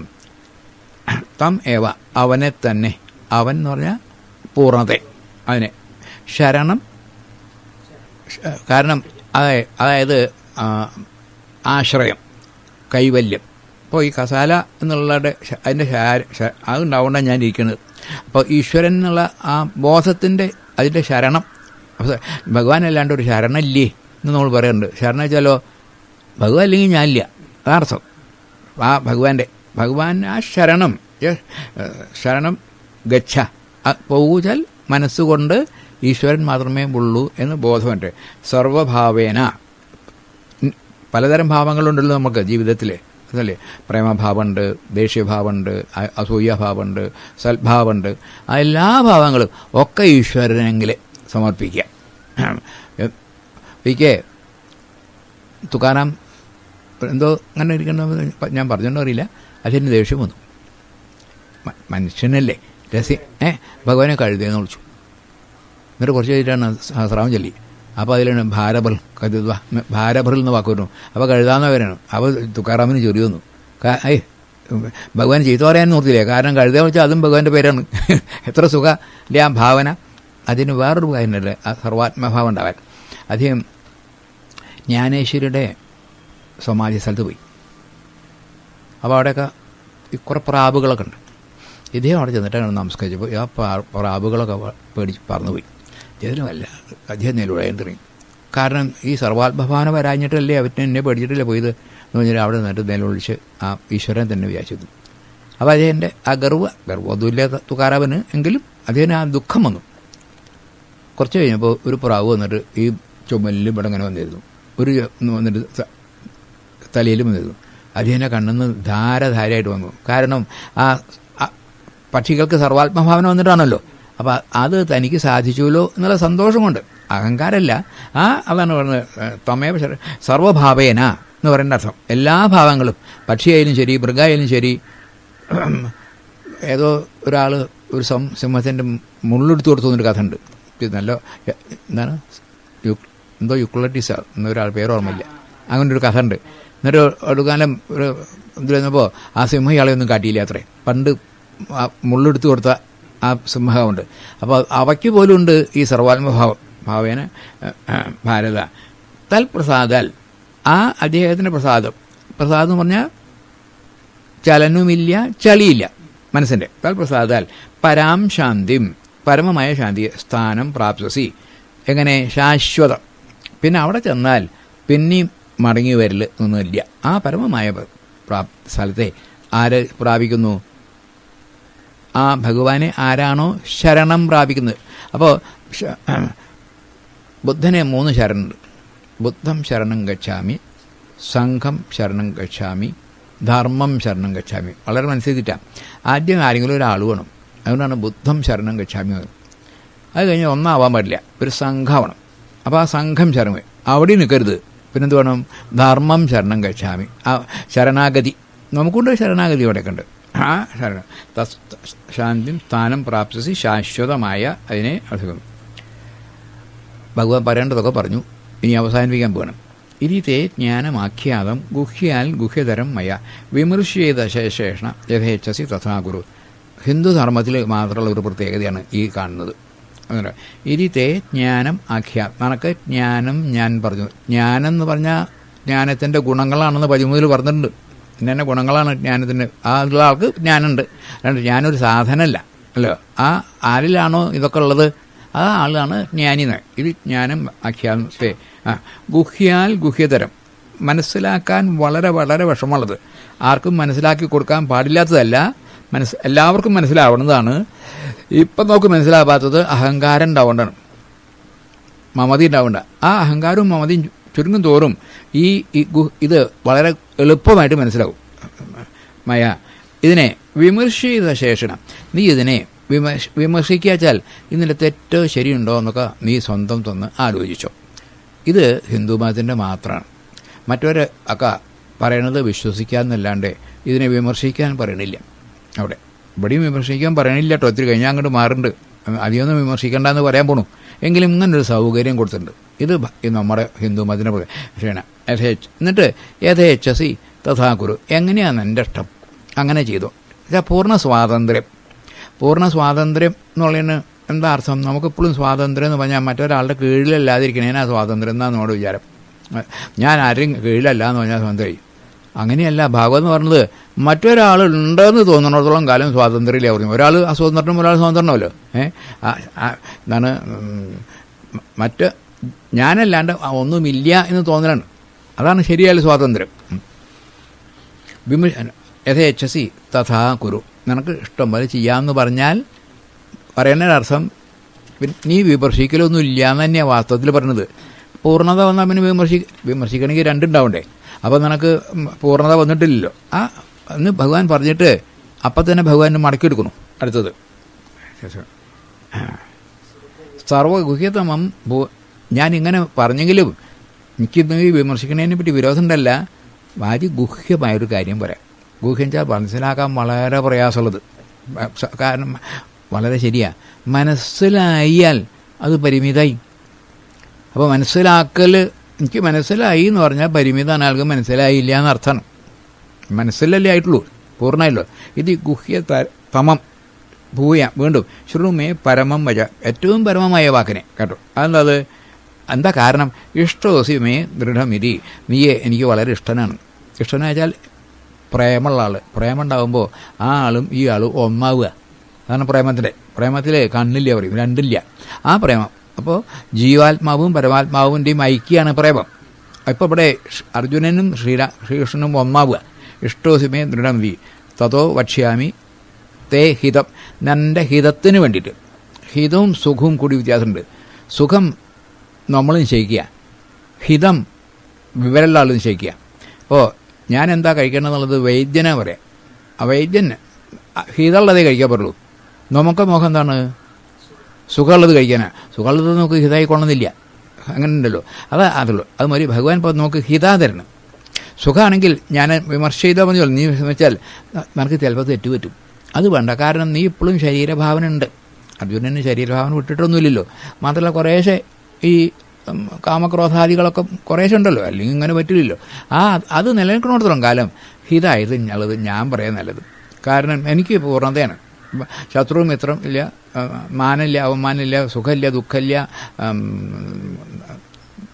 ചൂടില്ല, തണുപ്പില്ല എന്നല്ലോ. ആ പറഞ്ഞതൊക്കെ ഇല്ലാത്തതാണ്. അത് ഞാൻ പറയാൻ പറയും. ഇനി 2 ശ്ലോകങ്ങൾ ഗീതത്തെ അവസാനത്തെ പ്രസിദ്ധമായതാണ്.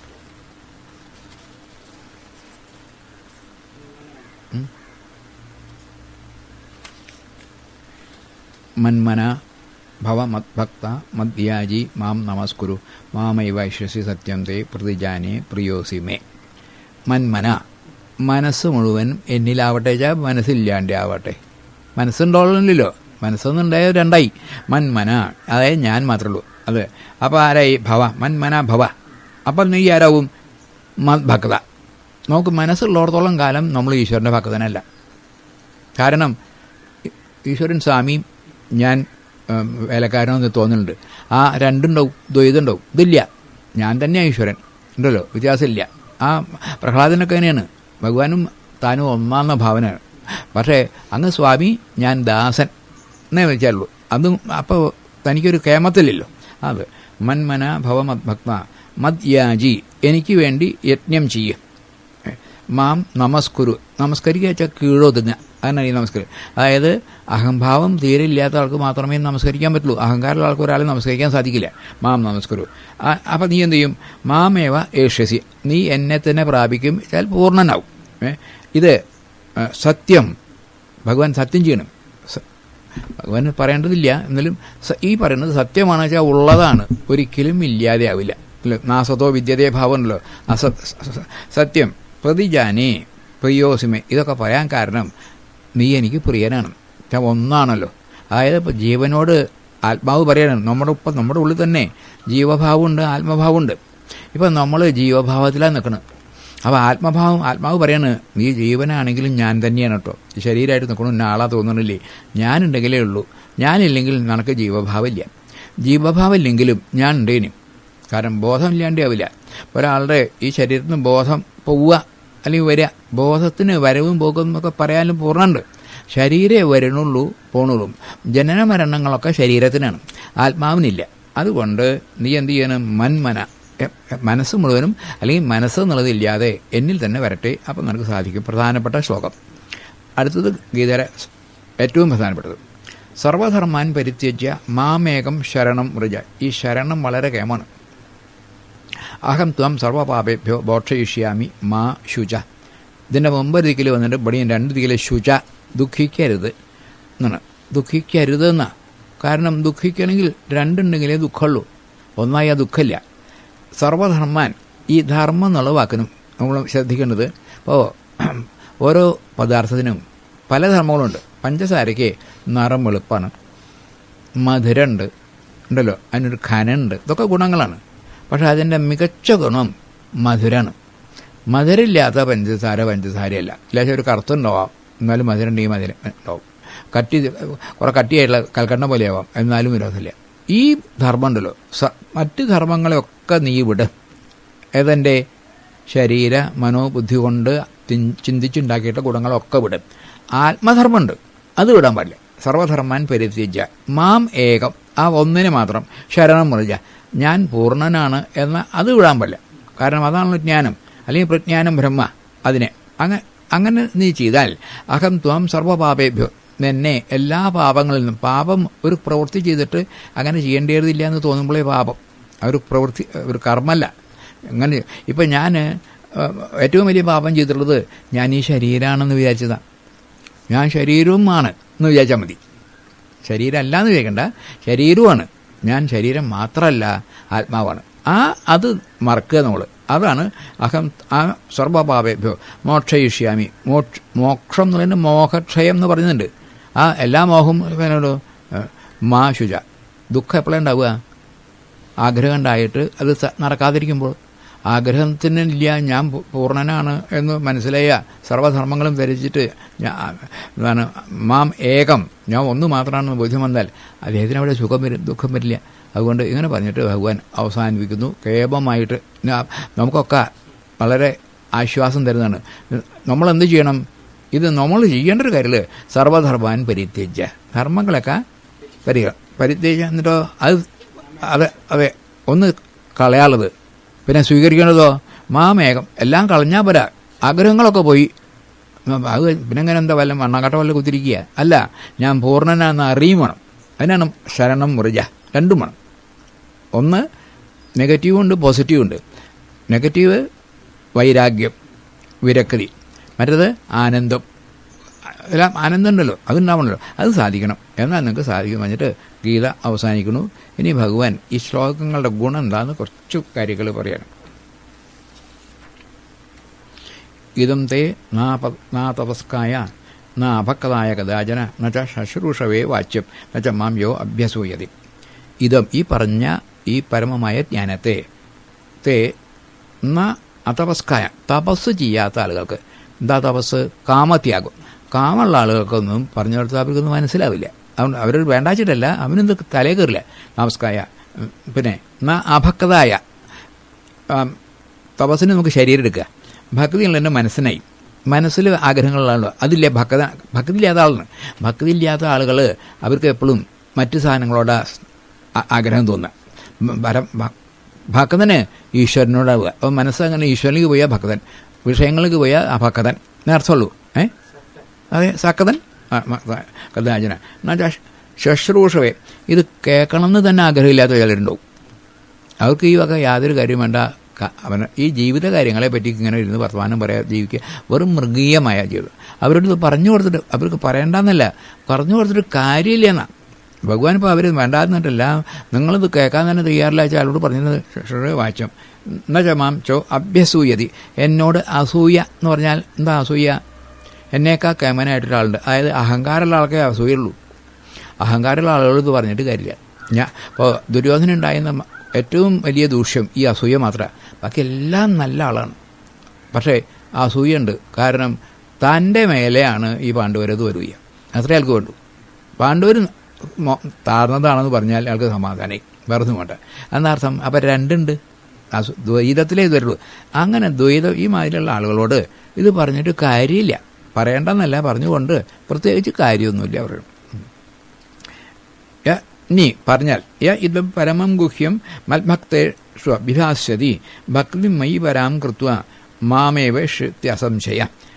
പറയണം ചിലരോടൊക്കെ. ഇമം പരമം ഗുഹ്യം, ഈ പരമമായ ഏറ്റവും ശ്രേഷ്ഠമായ ഗുഹ്യം വെച്ചാൽ മനസ്സിലാക്കാൻ വിഷമമുള്ള അതിനെ മത്ഭക്തേഷു അതിനെ ഭജിക്കണമെന്ന് വിചാരിക്കുന്ന ആളുകൾ, അതായത് അഹങ്കാരവും മമതയും പോയാൽ കൊള്ളാമെന്ന് വിചാരിക്കുന്ന വാസ്തവം. ഇപ്പം നമ്മളൊക്കെ അതിലാണല്ലോ. ഇത് ഉണ്ടാക്കണം വെച്ചിട്ടല്ലോ ഇതൊക്കെ ഇത്ര ബുദ്ധിമുട്ടുന്നതിനാണ് സംസാരിക്കണമൊക്കെ. അഹങ്കാരവും മമതയും ചുരുങ്ങി കിട്ടുക, പോകണമെന്ന് ഇപ്പോൾ എനിക്ക് തോന്നുന്നില്ല, അത്രയും ആവും തോന്നില്ല. ഒന്ന് ചുരുങ്ങി കിട്ടിയാൽ തന്നെ വളരെ ഭേദമായിട്ടാണ് അങ്ങനെയുള്ള ആളുകളുടെ വിശ്വാസം. അയാൾക്ക് എന്തിനോ മൈ പരാംഭക്തി, അവരെയാണ് ഭക്തനെ പറയാം.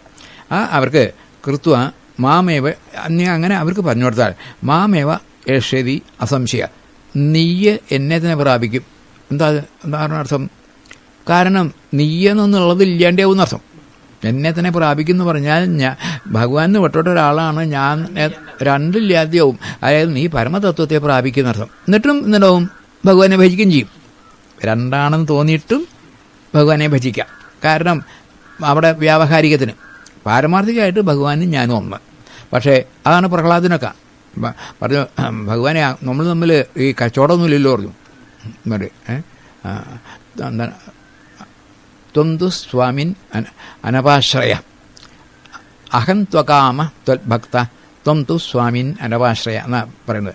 അഹം ത്വകാമ, ഭഗവാനെ എനിക്കൊരു കാമുമില്ല, എന്നിട്ട് ത്വൽഭക്ത അങ്ങ് ഭജിക്കുക. എന്തിനാ വെച്ചു? ഒന്നും ആവശ്യമില്ല പറഞ്ഞു. അങ്ങാരാണ്? ത്വം തു സ്വാമി, അങ്ങ് സ്വാമിയാണ്. എന്നാൽ ആരെങ്കിലും ആശ്രയം വേണം, ഒരാശ്രയത്തിന് ആവശ്യമില്ല. അനപാശ്രയ, രണ്ടാളും കേമന്മാരാ. അപ്പോൾ നമ്മൾ തമ്മിലൊരു കച്ചവടമില്ലല്ലോ പറഞ്ഞു. എന്തെങ്കിലും വരം വേണോ ചോദിക്കേ? അപ്പോൾ ഈ വരമൊക്കെ എനിക്ക് വല്ലതും പണി ചെയ്തിട്ട് അതിന് കച്ചവടത്തിന് നിൽക്കണല്ലേ, നമ്മൾ തമ്മിലൊരു കച്ചവടമൊന്നും ഇല്ലല്ലോ എന്ന് പറയും. ആച്ചാൽ ആ പരമഭക്തി ഈ പറയുന്നതൊക്കെ അതിന് കാണിക്കാനാണ് ഭക്തി പ്രഹ്ലാദിനേക്ക് ആശ്രയ എന്നുവെച്ചാൽ തസ്മാൽ മനുഷ്യേഷു കശ്ചിന്മേ പ്രിയകൃത്രമ ഭവിത എന്നുവെച്ചാൽ മാ തസ്മാൽ അന്യ പ്രിയ തതോ ഭുവി. ഇത് പറയുന്ന ആളെ ഭഗവാന് വളരെ ഇഷ്ടമാണ്. വെച്ചാൽ ഒന്നാവാൻ തോന്നുകയാണല്ലോ, പ്രേമാണല്ലോ. എന്നുവെച്ചാൽ തസ്മാൽ മനുഷ്യേഷു കശ്ചിന്മേ പ്രിയകൃത്മ, അവനെപ്പോലെ എനിക്ക് പ്രിയമായിട്ട് വേറെ ആരുമില്ല. ഇതിങ്ങനെ പറഞ്ഞു കൊടുക്കുന്ന ആൾക്ക്, എന്തിനാ ഈ ഒന്നും ആവാൻ ആൾക്ക്. ഭവിത ച ന മേ തസ്മാൽ, ഇതിനു മുമ്പ് ഉണ്ടായിട്ടില്ല. തസ്മാൽ അന്യ പ്രിയതരോമി, ഇതിലും അധികം പ്രിയനായിട്ട് ഇനി മറ്റൊരാളും. അതായത് ഏകത്വത്തിലേക്ക്, ഈശ്വരഭാവത്തിലേക്ക്, ആത്മഭാവത്തിലേക്ക് ഉയർത്താൻ ശ്രമിക്കുന്ന ഈ സാധകന്മാരും അല്ലെങ്കിൽ ഗുരുനാഥന്മാരും, അവരെയാണ് എനിക്ക് ജീവിതത്തിൽ വെച്ചിട്ട് ഏറ്റവും ഇഷ്ടം. എന്ന് പറഞ്ഞാൽ അപ്പോൾ രണ്ടില്ലാണ്ടാവും ആ നില സാധിക്കണം. അപ്പോൾ നമ്മൾ ഇപ്പോൾ എന്തോ ഭാഗ്യവശാൽ നിങ്ങൾ കേൾക്കണു, ഞാൻ പറയണു, തിരി കഴിഞ്ഞാൽ നിങ്ങൾ കേട്ടത് വേറൊരാൾക്ക് പറഞ്ഞു കൊടുക്കണു, അയാൾ പറയണു. അങ്ങനെ ഇത് വളർന്നു കഴിഞ്ഞാൽ എന്തുണ്ടാവുന്നു? ശാന്തി സമാധാനം ഉണ്ടാവില്ലല്ലോ. അതിന് മാർഗം എന്താ? പറഞ്ഞു കൊടുക്കുക. അങ്ങനെ ചെയ്യുന്ന ആളെ എനിക്ക് വളരെ ഇഷ്ടമാണ് പറഞ്ഞു. ഇനി അങ്ങനെ അല്ലാത്തവരെ പറ്റിയാണ്. അധ്യക്ഷതേച്ച ഇവം ധർമ്മ്യം സംവാദം ആവയോ ജ്ഞാനയജ്ഞേന തേനാഹം ഇഷ്ടസ്യാം ഇതിമേ മതി. അങ്ങനെയില്ല. അധ്യക്ഷത പഠിക്കുന്ന ആൾ, അധ്യക്ഷതേച്ച ഇമം ധർമ്മം, ഈ ഇതിനെ ധർമ്മത്തെ പഠിക്കുന്ന ആൾ.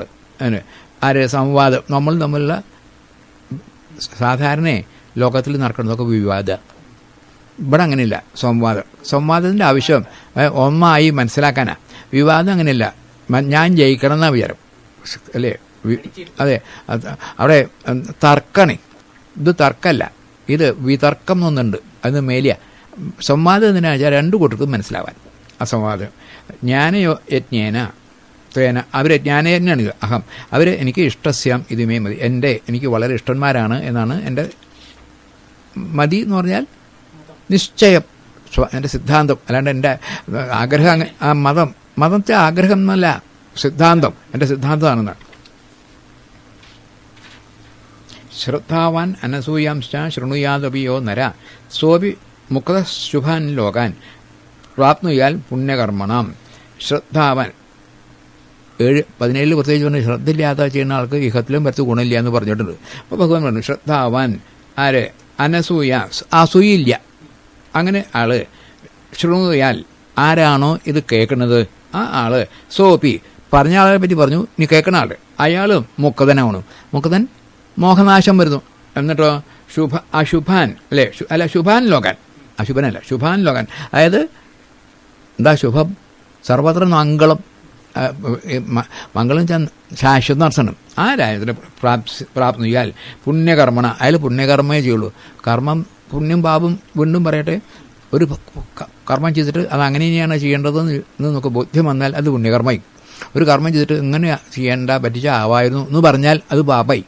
അപ്പോൾ പൂർണ്ണം ഉള്ള അജ്ഞാനി എപ്പോഴും പുണ്യകർമ്മേ ചെയ്യുള്ളൂ, അയാൾ പാപകർമ്മം ചെയ്യില്ല. ഈ വ്യാസൻ്റെ 18 പുരാണങ്ങളുണ്ടല്ലോ, ആ 18 പുരാണങ്ങളിലും എന്താ പറഞ്ഞത്? എന്താണ്?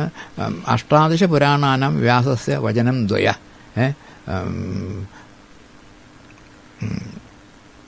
പാപായ പുണ്യായ പരോപകാര പുണ്യായ പാപായ പരപീഡനം. വ്യാസൻ പറഞ്ഞുള്ളത് മറ്റുള്ളവർക്ക് ഉപകാരം ചെയ്താൽ അത് പുണ്യം, മറ്റുള്ളവർക്ക് ഉപദ്രവം ചെയ്താൽ പാപം. ഇത് പറയാണ് 18 പുരാണങ്ങളിലും. അപ്പോൾ ഏറ്റവും വലിയ പാപം എന്താണ്? നമ്മൾ നീ ശരീരമാണ്, നീ മനസ്സാണെന്ന് പറഞ്ഞ് ബോധ്യപ്പെടുത്തുക. അപ്പം അത് ഇന്നും ദുഃഖിക്കേണ്ടി വരും. നീ അങ്ങനെയല്ല, ശരീരമാണ് ആത്മാവാണെന്ന് പറഞ്ഞു കൊടുക്കലാണ് ഈ വ്യാസൻ ചെയ്തത് എന്നാണ് പറയണത്. താവാൻ അനുസരിച്ച ശൃണുയാന്നര സോവിമുക്ത ശുഭാൻ ലോകാൻ പ്രാപ്തിയാൽ പുണ്യകർമ്മണ, അതാണ് പുണ്യകർമ്മം.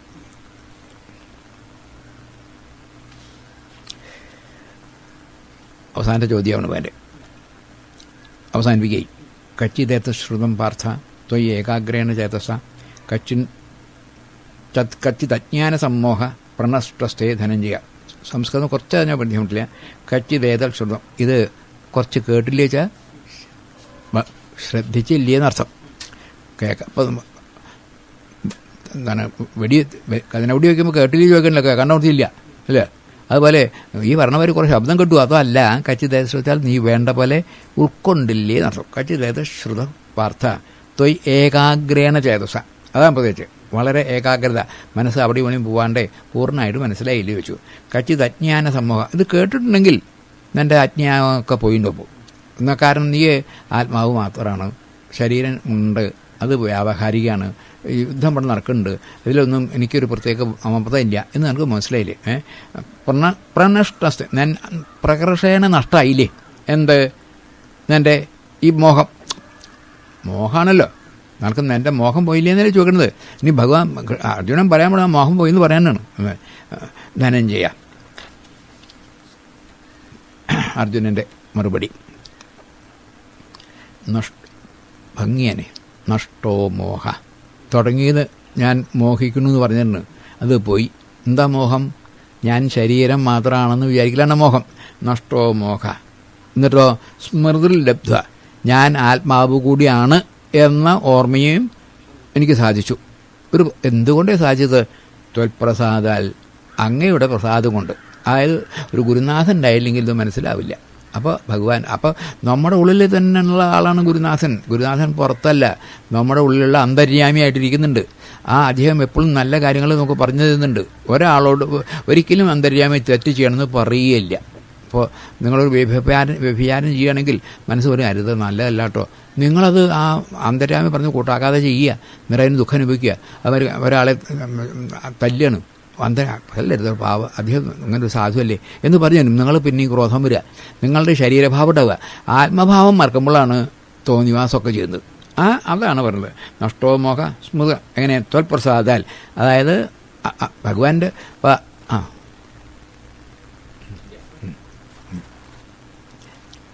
അന്തര്യാമി. ഈ ശ്രീകൃഷ്ണൻ പറഞ്ഞപ്പോൾ അർജുനന് പറഞ്ഞു കൊടുക്കുന്ന ശ്രീകൃഷ്ണൻ അർജുനൻ്റെ ഉള്ളിൽ തന്നെയുള്ള അന്തര്യാമി പറഞ്ഞ പോലെയാണ്. സ്ഥിതോസ്മി, ഞാൻ സ്ഥിതനായി, ചലോ അനക്കല്യൻ്റെ ചലനല്യൻ്റെ കാരണം പൂർണ്ണനായി. സ്വാമി എന്താ കാരണം ഗതസന്ദേഹ സംശയമൊക്കെ തീർന്നു. ഇതുവരെയാണ് ഉപനിഷത്തിലൊക്കെ ഉള്ളൂ ഞാൻ ബ്രഹ്മാണ്. അവിടെ വന്നാൽ അവിടെയൊക്കെ ഉപനിഷത്ത് സംസാരിച്ചു. ഗീതയുടെ ഒരു പ്രത്യേകത അടുത്ത വരിക. ഗീത ഞാൻ പൂർണ്ണമായ ഞാൻ ആത്മാവാണെന്ന് മനസ്സിലായി. ഗതസംഖ്യ കരിഷ്യേ വചനം തവ, അതായത് ഈ വ്യാവഹാരിക സത്യം ഇനി എന്ത് ഭഗവാൻ പറയുള്ളൂ അത് ചെയ്യാം. ഇത് ഉപനിഷത്തിലില്ല. അവിടെ ഞാൻ പരമാത്മാവാണ്, എന്താണ് അഹം ബ്രഹ്മ എന്ന് കഴിഞ്ഞാൽ അവിടെ തീർന്നു. നമുക്ക് വേണ്ടിയിട്ടാണ് ഗീത. അത് എന്നിട്ട് ഇനി എന്താ ഭഗവാൻ പറഞ്ഞത് വെച്ചാൽ അന്തരാത്മാവ് എന്തു പറയണു അത് ചെയ്യാം. അത് ഇവിടെ ഒരു പ്രത്യേകത. കരിഷ്യേ വചനം തവ ഗീത.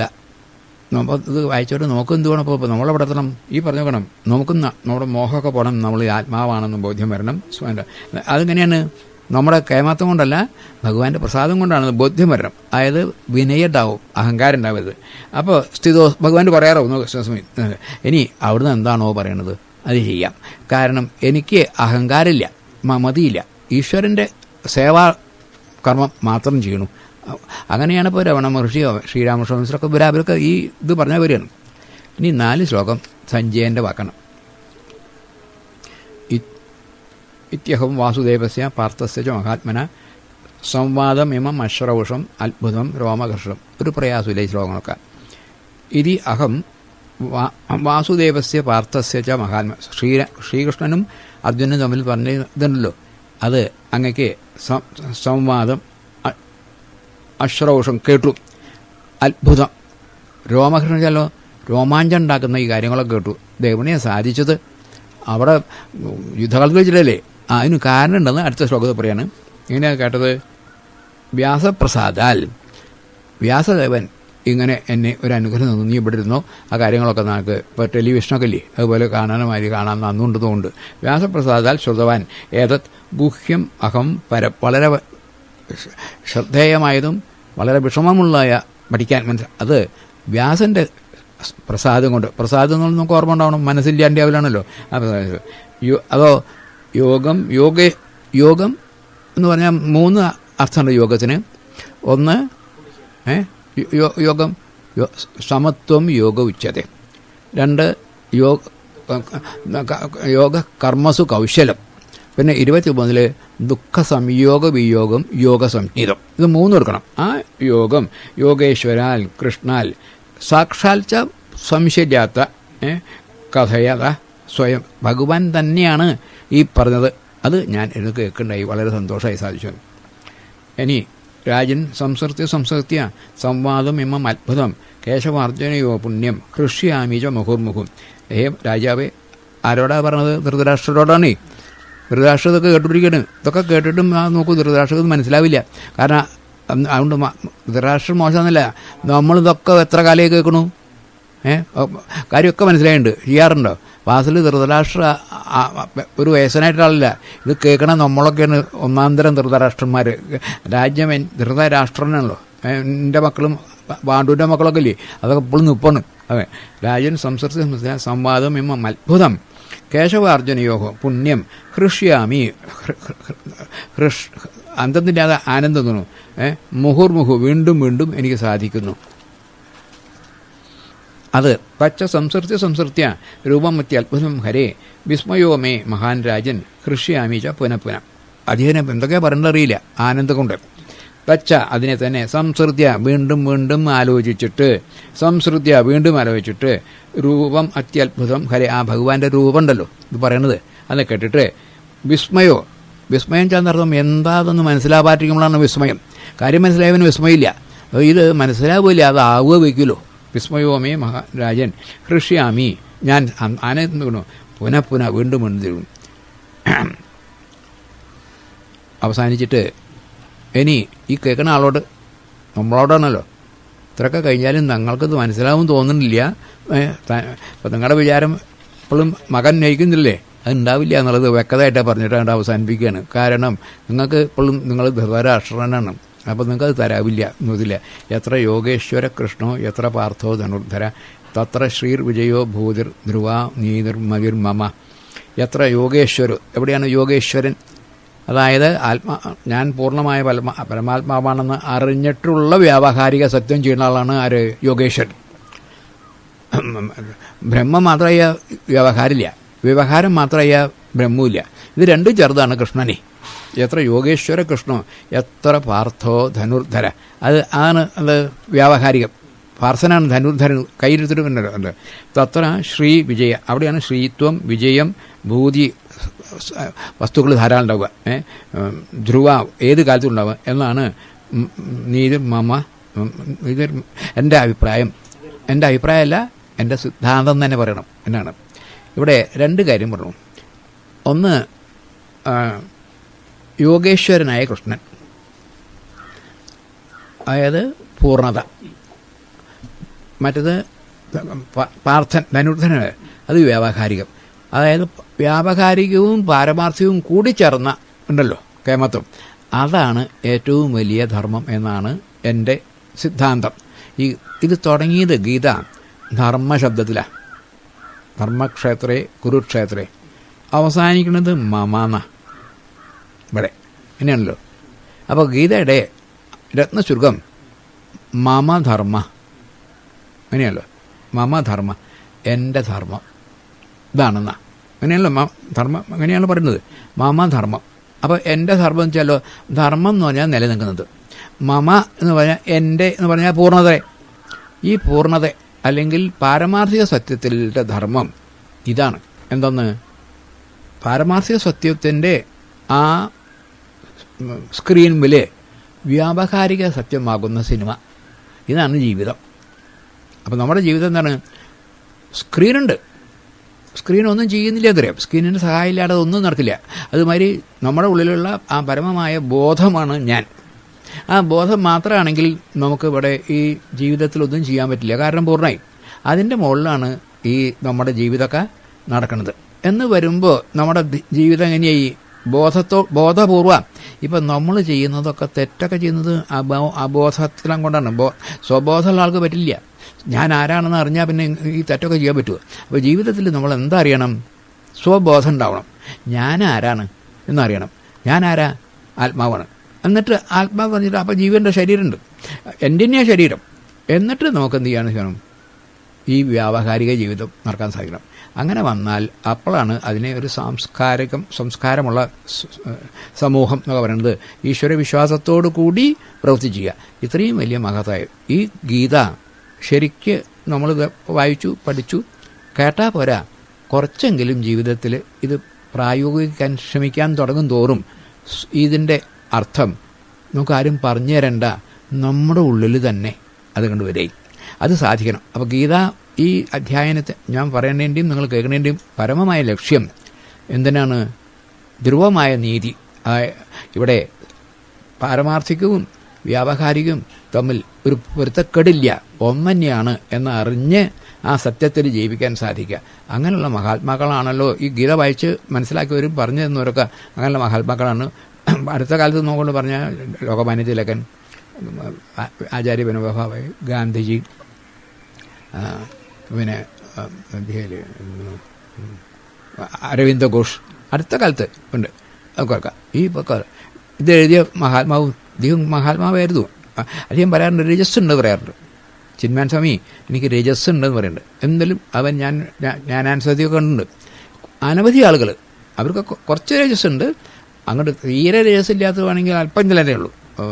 അരവിന്ദ ഘോഷ് അല്ലെങ്കിൽ വിനോബാജിക്കൊന്നും രജസ്സേ ഉണ്ടായിരുന്നില്ല. അവിടേക്ക് അത് അവരുടെ മാത്രം ഒരു കുത്തകയൊന്നും അല്ല എന്ന് അവർ പറയണു. എപ്പോഴും നമ്മുടെ തന്നെയാണ്. നമ്മളും എന്ത് ചെയ്താൽ മതി? ഈ പറഞ്ഞാൽ മതി. എത്ര യോഗേശ്വരനായ കൃഷ്ണനും ധനുർദ്ധനായ പാർത്ഥരും. അതായത് പരമാജ്ഞാനം ഉണ്ടാവണം. അതിൻ്റെ അടിസ്ഥാനത്തിൽ നിന്നിട്ടുള്ള പ്രായോഗിക ജീവിതം ഉണ്ടാവും. അവർ സാധിക്കുമെന്ന് പറഞ്ഞാണ് ഗീത അവസാനിക്കുന്നത്. ഏതോ ഈശ്വരൻ്റെ ഭാഗ്യം കൊണ്ടാണ് ഇതൊക്കെ ഇങ്ങനെ പറയാനും നമുക്ക് സാധിക്കുന്നത്. ഇത് പറയല്ല, നമുക്ക് ജീവിതത്തിൽ പ്രായോഗികമാക്കാൻ ആ ഭഗവാനോട് തന്നെ ശരണം പ്രാപിക്കുക. ഭഗവാനെ ശരണം പ്രാപിച്ചാൽ നീ എന്നെ ശരണം പ്രാപിക്കണല്ലോ. നമുക്ക് സാക്ഷാലായിട്ട് ഭഗവാനെ ശരണം പ്രാപിക്കുക വെച്ചാൽ ഭഗവാന്റെ അനുഗ്രഹം കൊണ്ട് മാത്രമേ ഇതൊക്കെ ഉണ്ടാവുള്ളൂ. ആ അനുഗ്രഹം എന്താണ്? ഭഗവാനായിട്ട് ഒപ്പം ആവാൻ ശ്രമിക്കുകയാണ്. ശരീരഭാവന വിട്ടിട്ട് ഈശ്വരഭാവന വരുമ്പോൾ ആ ഈ ഭഗവാനുള്ള പ്രകാശവും ശക്തിയും ഒക്കെ നമുക്ക് വരിക. ഇപ്പം നമ്മൾ ഭഗവാനെ വിട്ടു നിൽക്കുക, നമ്മൾ ഭഗവാനെ ശരണം പ്രാപിച്ചിട്ടില്ല, ഭഗവാനെ വിട്ടുനിൽക്കുക. ആ ഭഗവാനെ ശരണം പ്രാപിക്കുക. അതെങ്ങനെ? ശരീരം കൊണ്ടും മനസ്സുകൊണ്ടും ബുദ്ധി കൊണ്ടും ഈശ്വരനെ ശരണം പ്രാപിച്ചാൽ ഈ പറഞ്ഞ കാര്യങ്ങളൊക്കെ ഇന്നല്ലെങ്കിൽ നാളെ. ഇപ്പം തന്നെ നമുക്ക് ജീവിതത്തിൽ ഒരു വ്യത്യാസം 10-50 കൊല്ലത്തിൻ്റെ അനുഭവം എനിക്ക് തോന്നുന്നു. എന്തെന്നില്ലാത്തൊരു വായിക്കുമ്പോൾ ഒരു രോമാഞ്ചം ഉണ്ടാവുക, ഒരു സന്തോഷം സാധിക്കുന്നുണ്ട്. ഇതൊന്നും എന്താ പറയുക, മിഥ്യയായിട്ട് പറയല്ല, വളരെ സത്യമാണ്. ഇത് നമുക്ക് സാധിക്കട്ടെ എന്ന് പറഞ്ഞുകൊണ്ട് അവസാനിപ്പിക്കാം. രാമഹരി, ജയ് ജഗത്.